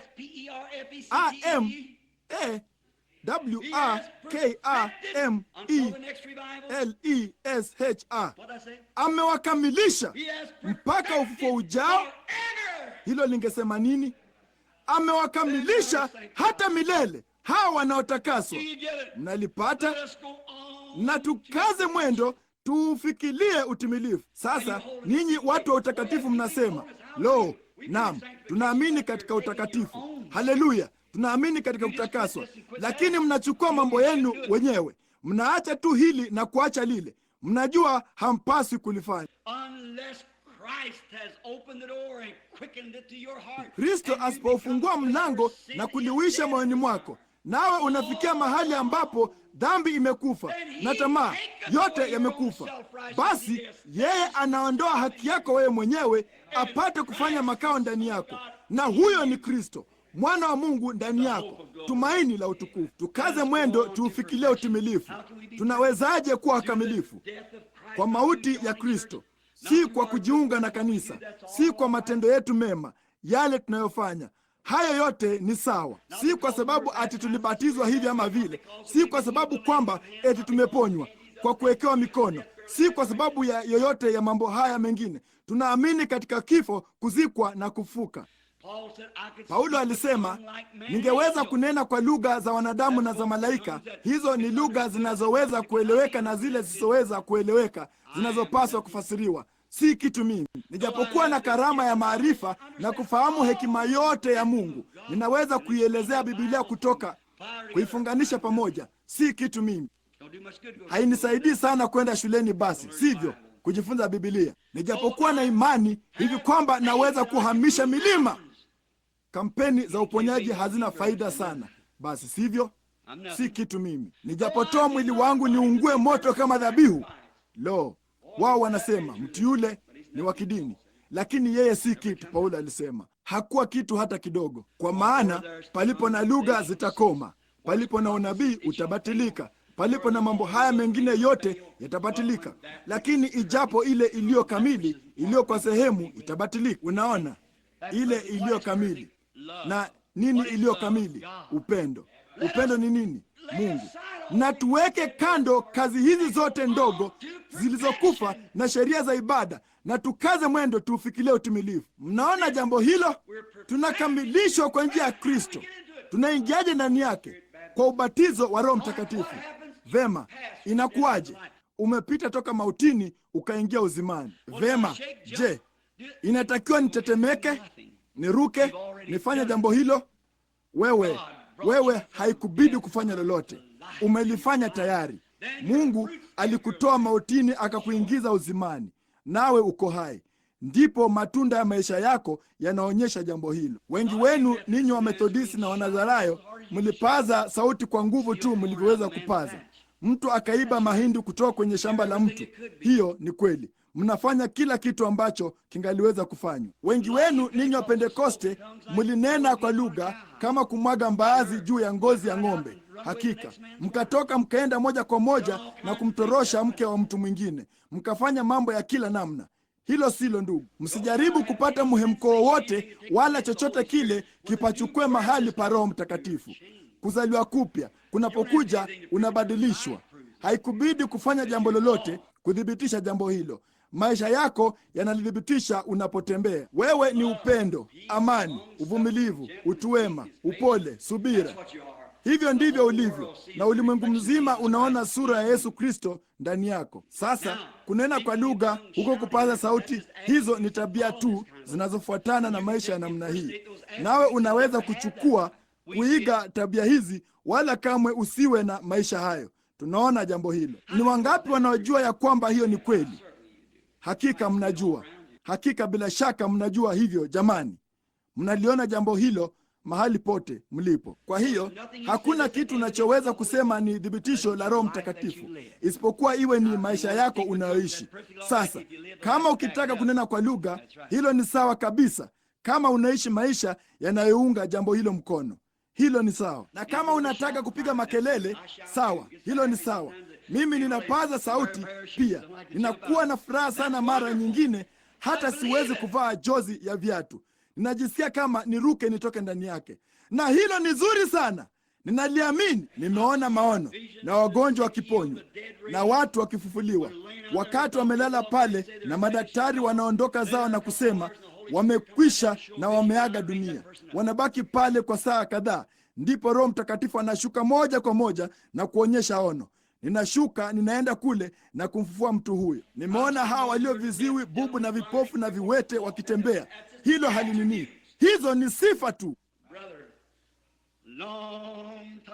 Ndugu, zamani za kale, kabla ulimwengu haujawekwa msingi, Mungu kwa neema yake ya milele aliangalia chini, na kwa kutangulia kujua alikuona wewe na mimi. Alijua kwamba tungeishi katika wakati gani, alijua kile tungekuwa. Kwa hiyo kwa kuteuliwa, yeye alituchagua kabla ya kuwekwa misingi ya ulimwengu tuwe pamoja naye bila wa. Sasa kama yeye alituchagua kabla ya kuwekwa misingi ya ulimwengu tuwe ndani yake bila wa, nasi tunazaliwa tumejaa mawa, wala hakuna kitu kingine kinachoweza kutusafisha. Tutakuwaje bila wa? Yeye alimtuma mwanawe wa pekee ili kila amwaminie asiwe na mwisho wa uhai wake, bali awe na uzima wa milele. Asipotee kamwe, bali awe na uzima wa milele. Ndipo tunapokuja kuingia ndani yake kwa imani. Kwa neema tunaokolewa kwa kuitwa na Roho Mtakatifu. Kabla hapaja kwako na mwili katika dunia hii, miili yenu ilikuwa inakaa hapa, imefanyishwa kwa kalisi, potashi, unyevu, mialimwengu na petroli na kadhalika, elementi 16. Ndipo Roho Mtakatifu akaanza kuatamia juu ya nchi, kubembeleza, na alipofanya hivyo, muda si muda wa jua, ua dogo la Pasaka likachipuka.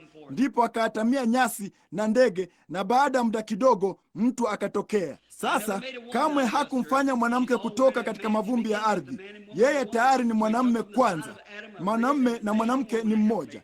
Kwa hiyo yeye alitoa kutoka katika ubavu wa Adamu ubavu, na akamfanya mwanamke msaidizi wa mwanamume, na ndipo dhambi ikaingia. Basi baada ya dhambi kuingia, Mungu hatashindwa hata jambo gani litukie. Yeye kamwe hatashindwa. Ndipo wanawake wakaanza kuzaa wanaume duniani, naye Mungu kwa neema ya milele aliona ni nani angeokolewa, ndipo akakuita. Hakuna mtu awezaye kuja kwangu asipovutwa na Baba yangu kwanza, si katika uwezo wa yule atakaye wala wa yule apigaye mbio, bali wa yule arehemuye, yaani Mungu. Unasema, vema, nilimtafuta Mungu. La, hukumtafuta Mungu, alikutafuta. Hivyo ndivyo ilivyokuwa hapo mwanzo. Haikuwa ni Adamu akisema, Baba, nimefanya dhambi, uko wapi? Ilikuwa ni Baba akisema, Adamu, uko wapi? Hiyo ndio tabia ya mwanadamu. Haya ndio maumbile ya mwanadamu. Hivyo ndivyo alivyotengenezwa. Wala hakuna mtu awezaye kuja kwangu asipovutwa na Baba yangu, na wote anaonipa Baba, haleluya, wote wanijao nitawapa uzima wa milele, nami nitamfufua katika siku ya mwisho. Ni yenye baraka, ni ahadi yenye baraka jinsi gani ya Mungu wa mbinguni, mahali tutakapofikia usiku wa leo, ambapo aliapa kwa nafsi yake. Hakuna aliye mkubwa zaidi. Unaapa kwa mtu aliye mkuu kukuliko wewe. Hapakuwapo na aliye mkuu zaidi. Kwa hiyo Mungu aliapa kwa nafsi yake. Tunaingilia jambo hilo, jinsi alivyofanya jambo hilo na wakati alipolifanya hilo, na akaapa kwa nafsi yake ya kwamba atatufufua na kutufanya urithi wake mwenyewe. Lo, jinsi tunavyoweza kusimama kikamilifu na imara asubuhi ya leo, jinsi unavyoweza kuangalia kama mauti inakukazia macho moja kwa moja usoni. Ungeweza kusema kama Paulo, mauti, uwapi mwiba wako? Kaburi, uwapi ushindi wako? Bali Mungu na ashukuriwe, atupaye ushindi kwa Bwana wetu Yesu Kristo. Haya basi, kwa nini? Lo, ulifanya hivi na hivi. Ninajua jambo hilo, lakini nimefunikwa kwa damu yake. Haleluya! Kwa Roho mmoja sisi sote tulibatizwa kuwa mwili mmoja. Ninyi wa Methodisti, wa Batisti, wa Presbiteri, lolote uwalo, tulibatizwa kuwa mwili mmoja. Tuna ushirika, nasi ni raia wa ufalme wa Mungu, tukikiri ya kwamba sisi si wa ulimwengu huu. Maskini msichana wangu mdogo alikuja hivi majuzi akasema, Baba, maskini msichana huyu mdogo alifanya hivi na hivi, na watu fulani walifanya hivi na hivi, tulienda kwenye nyumba, walifanya hivi na hivi. Kasema, kwa nini sisi tusifanye hivyo? Nikasema, kipenzi, sisi si wa ulimwengu huo, wao wanaishi katika ulimwengu wao wenyewe. Kasema, kumbe hatutembei juu ya ardhi ile ile. Nikasema, wa ulimwengu, kipenzi, sisi si wa hao watu. Biblia ilisema, tokeni kwake mkatengwe nao, asema Mungu. Unaona, wewe si wa aina hiyo, na hapo asili hiyo mpya inapoingia ndani yako, haikulazimu kuvutwa utoke. Hutaki kurudi. Kama mke wa Lutu, umezaliwa tu kutoka katika hiyo, nawe uko kwenye kiwango kingine, na kiwango chao kinaonekana ni upuzi kwako. Nayo hii Marekani kuu inayosifika tunamoishi imekuwa mchafuko mmoja mkubwa wa mambo. Kila kitu ni ashiki na wanawake jinsi wanavyovalia, wanaume jinsi wanavyoenenda na mambo wanayofanya, na halafu wanajiita wenyewe wa Kristo. Kwa mfano, huyu Elvis Presley ameenda na kujiunga na kanisa la Kipentekoste. Sasa kwa kweli, huko ndiko Yuda alikopata vipande 30 vya fedha. Elvis alipata mlolongo wa Cadillac na dola milioni kadhaa kwa kuuza haki yake ya mzaliwa wa kwanza. Arthur Godfrey, angalia hilo. Mwangalie Jimmy Osborne kule Louisville, yuko huko akiwa na uchafu huo wa bugibugi, roki, upuzi mtupu, mchafu na kinyaa. Na Jumapili asubuhi anachukua Biblia na kusimama jukwaani na kuhubiri. Ni fedheha jinsi gani! Si ajabu Biblia ilisema kila meza imejaa matapiko. Mbona tunaishi katika siku za kutisha sana, na watu wanasema lo, wao ni wa kidini sana. Lo, hivi hujui ya kwamba Ibilisi ni mshika dini sana? Hivi hujui ya kwamba Kaini alikuwa ni wa kidini tu kama vile Habili alivyokuwa, lakini hakuwa na ufunuo? Hivyo ndivyo ilivyo, hakuwa na ufunuo. Naam, sote huenda kanisani, bali kuna wengine walio na uzima. Hao ndio wale walio na ufunuo wa Yesu Kristo moyoni mwao, si kwa kutetemeka, kuruka, si kwa kujiunga na kanisa, bali ufunuo. Mungu amemfunua yeye. Angalia yale aliyosema. Watu husema mimi mwana wa Adamu kwamba ni nani? Wengine walisema wewe ni nabii fulani, na wengine wanasema wewe ni Eliya, na wengine kasema, lakini ninyi mnasema ni nani? Petro alisema wewe ni Kristo mwana wa Mungu aliye hai. Hilo halikutoka kinywani mwake. Akasema, heri wewe Simoni mwana wa Yona, kwa kuwa mwili na damu havikukufunulia hili. Hukujifunza hili katika maadili fulani ya Biblia, wala seminari fulani za teolojia. Heri wewe, kwa kuwa mwili na damu havijakufunulia hili, bali Baba yangu aliye mbinguni amekufunulia hilo. Na juu ya mwamba huu nitalijenga kanisa langu, na malango ya kuzimu hayawezi kulishinda. Kama wewe ni Mkristo asubuhi ya leo, kwa kuwa wewe ni mfuasi wa kanisa, umepotea. Kama wewe ni Mkristo kwa sababu umepita toka mautini ukaingia uzimani, uko huru na hukumu, ukaingia katika Kristo, unafikia utimilifu wakati wote. Mungu hawezi kuona hata jambo moja. Unasema, vema, hivi nitakuja kufanya kosa lolote? Hakika, bali ulifanya makusudi. Sasa tunafikia jambo hilo mnamo dakika chache tu. Kwa kuwa yeye anayetenda dhambi makusudi baada ya kupokea ujuzi wa kweli, hakuna tena dhabihu ya dhambi. Tutafikia jambo hilo usiku wa leo, kwa maana kidogo wakati umeenda sana. Sasa hebu na tusome baadhi ya vifungu vingine vichache zaidi vya hili, tupate kujisikia vizuri zaidi juu ya kuendelea chini kidogo zaidi. Sawa, vema, tutaanzia papo hapo usiku wa leo. Kifungu cha 4. Sikilizeni jambo hili. Kwa maana hao waliokwisha kupewa nuru na kufanywa na wamenini na kukionja kipawa cha mbinguni na kufanywa washirika wa Roho Mtakatifu na kulionja neno zuri la Mungu na nguvu za zamani zijazo, wakaanguka baada ya hayo. Haiwezekani kuwafanya upya wenyewe hata wakatubu. Unaona, na tunachukua hilo tunaliingiza kwenye Waebrania 10 na huko kuonyesha kwamba hii ni nini. Wapendwa, na tukaze mwendo tuufikilie utimilifu. Tumenini, sisi hatuna udhuru leo, hatuna udhuru hata kidogo. Mungu wa mbinguni ameonekana katika siku hizi za mwisho, na anafanya mambo yale yale aliyofanya wakati huo, wakati alipokuwa hapo awali, alipokuwa hapa duniani. Amedhibitisha kama vile tunavyopitia kwenye Biblia hii. Nanyi ninyi darasa mnajua jambo hili, ya kwamba tumechukua muujiza kwa muujiza, ishara kwa ishara na ajabu kwa ajabu aliyofanya na wale wana huko jangwani, mambo na ishara alizofanya, mambo aliyofanya wakati alipokuwa hapa duniani, akadhihirishwa katika mwili, na mambo yayo hayo yanatukia siku hizi papa hapa miongoni mwetu. Hili hapa neno kudhibitisha jambo hilo, hiki hapa kitu hicho kusema kwamba ni kweli, kulifanya ni kweli. Huyu hapa Roho wa Mungu kufanya jambo lile lile. Kwa hiyo hatuna udhuru. Na tuombe. Baba wa mbinguni, kwa kuwa tumezungukwa na wingu kubwa la mashahidi namna hii, na tuweke kando kila neno, kila kitu, kila kosa, kila neno baya, kila neno lililonenwa vibaya, kila wazo, na tupige mbio kwa saburi katika yale mashindano yaliyowekwa mbele yetu, tukimtazama mwenye kuanzisha na mwenye kutimiza imani yetu, Bwana Yesu Kristo. Libarikiwe jina lake takatifu na lisilo na kifani, jinsi ambavyo alikuja duniani kumkomboa mwanadamu aliyeanguka na kuwarudisha katika ushirika wa Bwana Mungu. Nasi tunakushukuru kwa ajili ya jambo hili. Na sasa kwa neema yake, hatukumchagua kamwe, bali yeye alituchagua. Yeye alisema, hamkunichagua mimi, bali mimi niliwachagua. Lini? Kabla ya kuwekwa misingi ya ulimwengu. Na Mungu mpendwa, kama kuna wengine wanaoketi hapa asubuhi ya leo ambao labda wameahirisha jambo hili kwa miaka kadha wa kadha, bali daima kuna kubisha kudogo moyoni. Labda walijiunga na kanisa wakiwazia, vema, itakuwa ni sawa.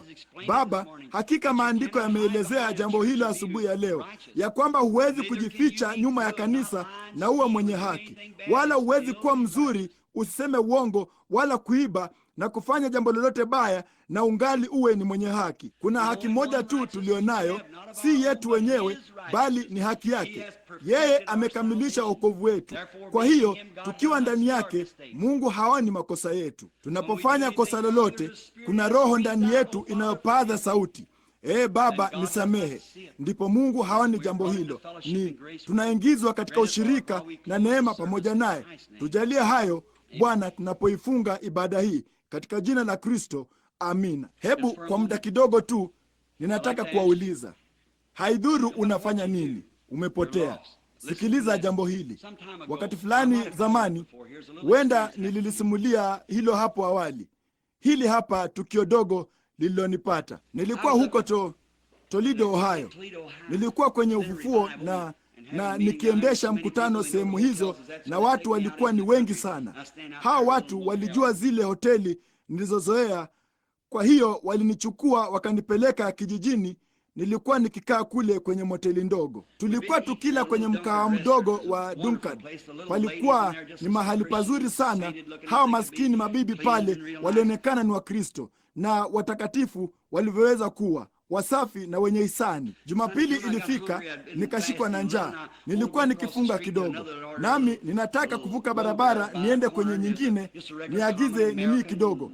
Barabara ndogo pale pembeni, na palikuwapo na mahali maalum padogo pa kawaida pa Kimarekani pale pa kulia padogo. Palikuwapo na mahali padogo mkahawa pako wazi usiku kucha. Nilipoingia pale Jumapili hiyo yapata saa 8 alasiri, kabla sijashuka kwenda kuhubiri alasiri hiyo, nilikuwa nimechoka sana, sikujua la kufanya. Nikaingia, na jambo la kwanza nililoona lilikuwa ni msichana mdogo mwenye umri wa miaka 16 hivi, 18, kipenzi cha baba fulani, kipenzi cha mama fulani. Amesimama pale nyuma pamoja na mvulana amemkumbatia kiunoni. Kundi la matineja wameketi pale kwenye kaunta. Nikasikia mtambo wa kuchezea kamari. Nikaangalia upande huu, na kulikuwako na polisi mmoja amesimama pale, amemkumbatia mwanamke mmoja hapa juu kiunoni mwake, na huku akicheza mtambo wa kamari. Sasa mnajua kucheza kamari na mtambo wa kamari ni haramu huko Ohio, ninyi watu wa Buke hapa, na mnajua jambo hilo si halali. Na hapa alikuwapo mtu mwenye kulinda sheria akicheza mtambo wa kamari, na ni mtu wa rika yangu, labda ameoa na ana watoto kadhaa, labda ni babu. Polisi aliyelinda doria akicheza kamari kwa mtambo. Kulikuwako na yule kijana huyo, tineja amefanya nini? Huyo amefanya nini? Nilisimama pale, hakuna mtu aliyeniona nikiingia. Walikuwa wamezama katika shughuli zao, nusu yao wamelewa. Kwa hiyo nikaangalia, nikamsikia mtu akisema, vema, je, unafikiri mvua itaathiri rubabu? Ndipo nikageuka nikaangalia upande huu, na hapo palikuwapo na bibi mmoja ameketi pale, bibi kizee sana. Alikuwa na umri wa miaka 65, 70, karibu na hiyo. Na maskini bibi huyo, simlaumu mtu yeyote kwa kuvaa vizuri sana, lakini wakati yeye alikuwa amejipodoa, amezitia nywele zake rangi ya bluu, zinaonekana bluu hasa, kisha amezipunguza zote hapa juu, na kuzikoleza rangi ya bluu sana, naye alikuwa amejipodoa sana kwa rangi za makucha, ama vyovyote mnavyoviita vitu hivyo alivyojipodoa navyo usoni, na ana mabaka makubwa, naye alikuwa na kijikaptula kifupi sana, na maskini kizee hicho kilikuwa kimejaa makunyanzi mpaka nyama legelege. Nyama zilikuwa zimetepwereka namna hiyo kwenye miguu yake, naye alikuwa amelewa. Alikuwa ameketi pale na mzee mmoja katika wakati wa kiangazi, mzee huyo akiwa amevaa moja haya makabuti ya kale ya kijivu ya wanajeshi, ama ya hudhurungi iliyofifia, lilikuwa limening'inia namna hiyo, na amevaa skafu kubwa shingoni mwake. Wamelewa wawili wao, nao walikuwa wamemganda maskini mwanamke huyu kizee. Nilisimama pale na kuangalia huku na huko, nikasema, Mungu, unawezaje kuvumilia jambo hilo? Nini unaangaliaje kitu kama hicho, wakati kinanifanya mimi mwenye dhambi aliyeokolewa kwa neema kuwazea namna hiyo? Unawezaje kuliangalia? Mbona inaonekana kana kwamba ungeweza kukifumua kitu hicho. Je, maskini Rebeka wangu na Sara itawabidi wakulie chini ya athari ya aina hiyo?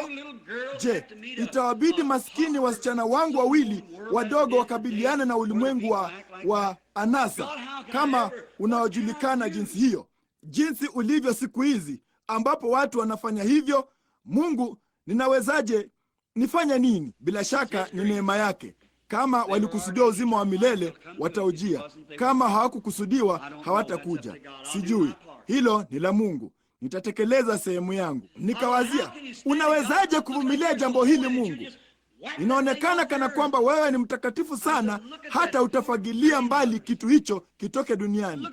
Nikasema, mwangalie maskini yule bibi aketie pale, mwangalie maskini msichana yule mdogo pale nyuma, na huyu hapa mwanamke amesimama hapa, labda mwenye umri wa miaka 25, na yule polisi anayemkumbatia kiunoni akicheza bahati nasibu kwenye mtambo. Halafu hiyo hapo eti ndiyo sheria. Taifa hili limekwisha. Huo hapo umama ambao umekwisha. Huu hapa uzee ambao umekwisha. Na yule pale maskini msichana mdogo ameketi pale nyuma, naye amekwisha. Waangalia hawa wavulana wakati wanapaswa kuwa wako kanisani ama mahali fulani. Nikasema, Mungu, nifanye nini? Nami niko hapa katika mji huu nikikemea kwa moyo wangu wote, nao wanalipuuza na kutembea kana kwamba walikuwa. Nikawazia, vema Mungu, vema. Ndipo wazo fulani likanijia, ikiwa mimi sijawaita, wanawezaje kuja? Wote alionipa Baba watanijia. Mna macho, hata hivyo hamwezi kuona, masikio wala hamwezi kusikia. Nikawazia, vema, kama rais angekuja mjini badala ya uamsho, kila mtu angetoka aje. Lo, hakika hayo ni mambo ya kilimwengu. Ndipo nikaanza kuwazia, vema Mungu, vipi? Kwa nini wewe hunini tu? Vema, huji umtume Yesu na tumalize. Kwa nini usinini tu? Usiende ukayamalize yote na uachane nalo. Ndipo nikaanza kuona kitu fulani kikisogea mbele yangu. Kilionekana kama kisulisuli kidogo kikizunguka namna hii. Niliendelea kukiangalia. Nikaona ulimwengu ukizunguka. Nikauangalia, na ambapo ulikuwa ukinyunyiza kitu fulani. Nikaangalia, na kilikuwa ni manyunyu mekundu, damu nyekundu sana, toka upande mmoja hadi mwingine, kote ulimwenguni, kama tu kisulisuli kikizunguka kama kimondo, na kilikuwa na kisulisuli namna hii. Ndipo nikakiangalia kisulisuli hiki, na juu yake kidogo tu nikamwona Yesu katika ono. Alikuwa akiangalia chini, nami nikajiona nimesimama hapa duniani nikifanya mambo nisiyopaswa kufanya, na kila wakati nilipotenda dhambi Mungu angaliniua. Maana siku utakayokula, siku hiyo utakufa, na utakatifu wa Mungu na haki yake zinadai hilo, nawe ingekubidi ufe. Ndipo nikaangalia pale, nikaendelea kusugua macho yangu, nikasema, mimi sikulala usingizi, mimi ni ono, nina hakika hili ni ono. Niliendelea kuangalia nilipokuwa nimesimama nyuma ya mlango. Ndipo nikaona dhambi zangu mwenyewe zikija, na kila wakati zilipoanza kufika kwenye kiti cha enzi, damu yake ilifanya kama bamba la gari, ilizishika na ningeziona zikitikisa, nayo damu ingetiririka usoni mwake. Nami nikamwona akiinua mikono yake na kusema, Baba, msamehe, hajui atendalo. Nilijiona nikifanya jambo fulani lingine, likamtikisa tena. Gonga, ingenini, Mungu angaliniua papo hapo, lakini damu yake ilikuwa ikinishika, ilikuwa ikishikilia dhambi zangu. Nikawaza, Mungu, hivi nilifanya jambo hilo? Hakika haikuwa ni mimi, lakini ilikuwa ni mimi. Ndipo nikaenda nikitembea namna hii, kana kwamba nilikuwa nikipitia kwenye kile chumba. Ndipo nikatembea kwenda karibu naye, nikaona kitabu kimewekwa pale. Kilikuwa kimeandikwa jina langu na kila aina ya herufi nyeusi zimeandikwa humo. Nikasema, Bwana, ninasikitika nilifanya jambo hili. Je, dhambi zangu zilikufanya ufanye hivyo? Je, nilimwaga damu yako kote ulimwenguni? Je, nilikufanyia jambo hili Bwana? Ninasikitika sana kwamba nilifanya hivyo. Ndipo akanyosha mkono. Nikasema, je, utanisamehe? Sikutaka kufanya hivyo. Wewe kwa neema yako nitajaribu kuwa mvulana mzuri zaidi kama tu utanisaidia. Aliinua mkono wake, akapigapiga ubavuni mwake, akainua kidole chake na akaandika, amesamehewa, kwenye kitabu changu. Akakitupa nyuma yake bahari ya usahaulifu. Nililiangalia jambo hilo kidogo. Ndipo akasema, sasa nimekusamehe, bali wewe unataka kumhukumu. Unaona? Kasema, umesamehewa, lakini vipi kuhusu yeye? Unataka kumlipua, hukutaka aishi. Nikawazia, Mungu, nisamehe. Sikutaka kuwazia namna hiyo. Sikutaka kufanya hivyo. Sikutaka kufanya hivyo. Umesamehewa, unajisikia vizuri, bali vipi kuhusu yeye? Anahitaji hilo pia, anahitaji hilo. Vema, nikawaza, Mungu, nilijuaje ni nani wewe umemwita na ni nani hukumwita? Kazi yangu ni kuzungumza na kila mtu. Kwa hiyo wakati hilo ono liliponiacha, nilimwendea nikasema, uhali gani bibi? Na hawa wanaume wawili walikuwa wamekwenda msalani, nao alikuwa ameketi pale akipiga kwikwi, mwajua, akicheka, chupa ya whisky ikiwa hapo mezani, ama bia. Ilikuwa ni kileo kimewekwa pale ambapo walikuwa wakinywa. Nilienda pale nikasema, uhali gani? Naye akasema, halo. Ndipo nikasema, naweza kuketi? Akasema, lo, nina mtu. Nikasema, sikumaanisha katika jinsi hiyo dada. Akaniangalia nilipomwita dada, akasema, unataka nini? Nikasema, naomba niketi kwa dakika moja. Akasema, karibu. Nami nikaketi. Nikamwambia jambo lililotukia. Akasema, jina lako ni nani? Nami nikasema, Branham. Akasema, wewe ndiye mtu uliye hapa chini kwenye uwanja huu wa michezo? Nikasema, naam mama. Akasema, nimekuwa nikitaka kuja kule chini. Akasema, Bwana Branham, nililelewa katika familia ya Kikristo. Akasema, nina wasichana wawili vijana ambao ni Wakristo, lakini mambo fulani yalinipata, naye akaendea njia mbaya ama akaanza. Nikasema, lakini dada, sijali, ile damu ingali inakuzunguka. Dunia hii imefunikwa na damu. Kama isingalifunikwa, Mungu angetuua kila mmoja. Yeye, wakati damu hiyo itakapoondolewa, tazamia hukumu. Lakini sasa ukifa bila hiyo damu, ukienda ng'ambo ya mahali hapo, basi hakuna kitu cha kuchukua mahali pako. Leo damu inatenda kazi mahali pako. Nikasema, bibi, hakika ile damu ingali imekufunika. Mradi tu una pumzi mwilini mwako, ile damu imekufunika. Lakini siku moja, wakati hiyo pumzi itakapoondoka hapa, nafsi inatoka. Utaivuka hiyo damu, wala hakuna kitu ila hukumu. Wakati ukiwa na nafasi ya msamaha. Ndipo nikamshika mkono. Alikuwa akilia, kasema, Bwana Branham, mimi ninakunywa pombe. Nikasema, hilo halidhuru. Kitu fulani kingine kimenionya nije nikuambie. Nikasema, Mungu kabla ya kuwekwa misingi ya ulimwengu alikuita dada, nawe unafanya makosa, unalifanya tu kuwa baya zaidi. Akasema, unafikiri yeye anaweza kunikubali? Nikasema, kabisa angekukubali hapo akiwa amepiga magoti. Tulipiga magoti katikati ya sakafu hiyo na mkutano wa maombi ya mtindo wa kale. Huyo polisi akavua kofia yake na kupiga goti moja. Hapo tukawa na mkutano wa maombi mahali hapo. Kwa nini? Mungu ni mkuu. Tukiweka kando matendo haya mafu na tukaze mwendo tuufikirie utimilifu. Hebu na tusogee tuingie kwenye milki ile ambamo mambo haya ya mimi ni mfuasi wa kanisa, mimi ni mfuasi wa lile, haya yote yamekwisha, na tukaze mwendo tuufikirie ule utimilifu. Rafiki yangu mwenye dhambi, kama wewe huna hiyo damu leo, bila wokovu, bila neema, damu ya Yesu Kristo inakushikilia. Unasema, vema, nimeliepuka wakati huu wote. Lakini siku moja unaenda mahali ambapo wakati huo hakuna kitu kitakachokusalia.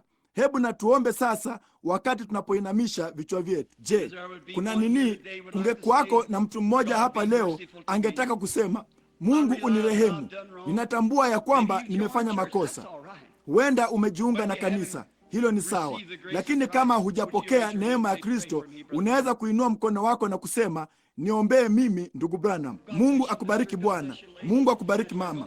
Naam, usinini. Mungu akubariki bwana huko nyuma. Mungu akubariki na wewe kule nyuma kabisa. Naam, Mungu akubariki. Inua mkono wako. Naam, inua tu mkono wako na useme, Mungu unirehemu. Unasema, mimi ni mfuasi wa kanisa ndugu Branham. Naam, nimejaribu kuwa mtu mzuri, lakini sijui. Inaonekana kana kwamba siwezi kufanya hivyo. Lo, maskini msafiri, maskini rafiki mdhaifu, wewe kweli ungali hujapata kuona hilo ono bado. Unasema, ndugu Branham, nilipaza sauti kwa nguvu, nimenena kwa lugha, nimefanya haya yote. Huenda hilo ni kweli pia, hilo ni sawa, sina cha kusema dhidi ya hilo. Lakini rafiki yangu mpendwa uliyepotea, lakini kunena kwa lugha au kutetemeka au kupeana mikono au kubatizwa, hayo ni sawa. Lakini kumjua yeye ni kumjua mtu. Kumjua yeye ni uzima. Unasema, ninajua Biblia vizuri sana. Vema, kujua Biblia si uzima. Kumjua yeye kiwakilishi nafsi, kumjua yeye Kristo, kwamba unajua yeye amekusamehe. Ungeweza tu kuinua mikono yako tena. Mtu mwingine. Mungu akubariki mama. Mungu akubariki wewe bwana. Mungu akubariki wewe uliye hapa ndugu. Mungu akubariki kule nyuma, ewe kijana mwanamume. Mungu akubariki hapa dada. Mungu akubariki huko nyuma kabisa kule. Hiyo ni kweli. Kumjua yeye ni uzima. Ndugu Branham, nikumbuke mimi sasa hapa kitini pangu nitamkubali Kristo. Sema, ingia moyoni mwangu Bwana Yesu na unipe ile amani, ule utamu. Unaenda kanisani, unapiga muziki kwa nguvu uwezavyo, unacheza huku na huko, unakimbia kwenye marefu ya kanisa, unaenda nyumbani ukiwa mchovu na unagombana na kuzozana. Huyo si Kristo. Unaenda kanisani, unaketi na kusikiliza mahubiri mafupi kuhusu vile daraja litakavyopakwa rangi ama kitu fulani, kitu kingine kama hicho. Kamwe husikii neno. Neno huleta uzima, ni mbegu. Hivi hutaki amani? Je, unaona wasiwasi juu ya kufa? Ungeweza kuwa na mshtuko wa moyo leo. Je, hilo linakusumbua? Ama ungefurahi kusema, ninaenda kuwa pamoja na Bwana Yesu kwenye mwisho wa njia hii? Je, unamjua? Kama humjui, inua tu mkono wako, tutawaombea. Naam ndugu, wewe pia. Vema, moyoni mwako sasa. Just as I without one plea, but that thy blood was shed for who? For me. Because I promise I'll believe.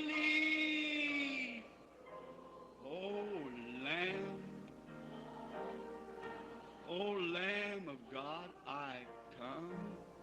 I come tenderly, mercifully. Hivi njoo tu kwake kwa imani. Amini ya kwamba yeye anasimama papo hapo karibu nawe.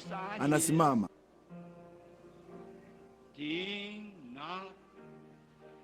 to rid my soul of how much now? Of one temper, malice. To him whose blood can cleanse each spot. Oh, Lamb. Kwa imani nitakwenda msalabani asubuhi ya leo. Nitashusha mizigo yangu. Ninakuja. Mungu akubariki huko nyuma. Hilo ni zuri. Usiwe mtu asiyejali sasa. Kwa furaha, uchangamfu, tembea uende moja kwa moja msalabani. Katika Agano la Kale walileta mwana-kondoo. Walijua walikuwa wamefanya dhambi. Walijua jambo hilo kwa zile amri. Unajua jambo hilo sasa kwa kuwa Mungu amenena kwenye moyo wako. Waliangalia zile amri, usizini, usifanye hivi na vile. Nao wakamchukua mwana-kondoo, wakaenda na wakaweka mikono yao juu ya mwana-kondoo. Kuhani akamchinja. Maskini jamaa huyo alikuwa akipiga mateke na kutokwa na damu na kulia na kufa. Mikono yake yote ilikuwa imefunikwa na damu. Huyo mwana-kondoo alikufa mahali pake, bali aliondoka hapo akiwa na tamaa ile ile ya kufanya jambo hilo tena. Lakini mahali hapa tunakuja kwa imani, kwa neema. Mungu alituita. Tunaweka mikono yetu juu ya kichwa cha mwana-kondoo wa Mungu. Tunaisikia hiyo nyundo inayozungushwa. Tunasikia hiyo sauti, ninaona kiu, nipe maji ninywe. Baba, usiwahesabie dhambi hii, hawajui watendalo. Unaona, kwa imani tunahisi mauti yake pale badala yetu. Ndani kabisa moyoni mwetu inakuja amani kuu iliyotulia, wakati sauti fulani inaposema, umesamehewa sasa, nenda na usifanye dhambi tena. Vipi? Kwa neema basi tunaondoka pasipo na tamaa ile ile, bali hamu ya kutotenda dhambi tena ama kufanya lolote baya. Amani inayopita ufahamu wote imeingia moyoni mwetu. Naomba muipokee sasa tunapoomba kila mmoja pamoja. Baba wa mbinguni, wanakuja kwa imani kwa njia ya neema. Kuna kama dazani moja ya mikono iliyoinuliwa. Ni matunda ya ujumbe huu. Wanakuja kwako, wanaamini. Ninawaamini pia Bwana. Ninaamini ya kwamba hakika Roho Mtakatifu alinena nao, na kwa imani wanapanda moja kwa moja kwenye ngazi ya Yakobo sasa, moja kwa moja mpaka chini ya msalaba. Hapo wanaweka dhambi zao zote chini na kusema, Bwana, zimenilemea mno, siwezi tu kuzivumilia tena. Na kusihi uondoe mzigo wangu wa dhambi na utoe tamaa ya kufanya jambo hilo moyoni mwangu, na nijalie kwa imani leo hii nikupokee wewe kama Mwokozi wangu binafsi, na tangu sasa nitakufuata kila maili ya njia hata mwisho wa safari yangu. Nimetupia jicho kile inachomaanisha kukaza mwendo kuufikilia utimilifu, si kwenda kanisani na mashina ya matendo mafu kama mabatizo na kadhalika, lakini ninataka kuendelea mpaka isiwe tena ni mimi na Kristo anaweza kuishi ndani yangu. Yesu, nijalie jambo hili kwa kila nafsi yenye kutubu asubuhi ya leo. Kila mtu aliyeinua mikono yao atapokea uzima wa milele, kwa sababu wewe uliwaahidi. Walikubali mbele za watu, wanainua mikono yao. Walivunja kanuni zote za uvutano. Waliifanya sayansi wajionee aibu, maana sayansi inasema mikono yako haina budi kuning'inia chini. Chochote kingeweza kuthibitisha jambo hilo katika sayansi, ya kwamba haina budi kushikiliwa chini na dunia hii, kwa maana uvutano unaishikilia chini. Lakini kulikuwa na roho fulani ndani yao iliyofanya uamuzi, nao wakaasi kanuni za uvutano na kuinua mikono yao. Uliliona hilo Bwana, uliandika jina lao katika kitabu. Wamesamehewa. Kitabu hicho cha kale kimerudishwa kwenye bahari ya usahaulifu sasa, kisije kikakumbukwa tena. Jalia wasonge mbele leo kama Wakristo wanaopendana, wenye upendo, wapate kukutumikia. Na labda wako wengi ambao hawakuinua mkono wao, wajalie pia. Jalia watakatifu watembee tu karibu kidogo zaidi Bwana, kwa maana tumekaribia nyumbani kwa siku moja zaidi kuliko tulivyokuwa jana. Uwe pamoja nasi Bwana, kwa maana tunaomba katika jina la Kristo na kwa ajili ya utukufu wake. Amina.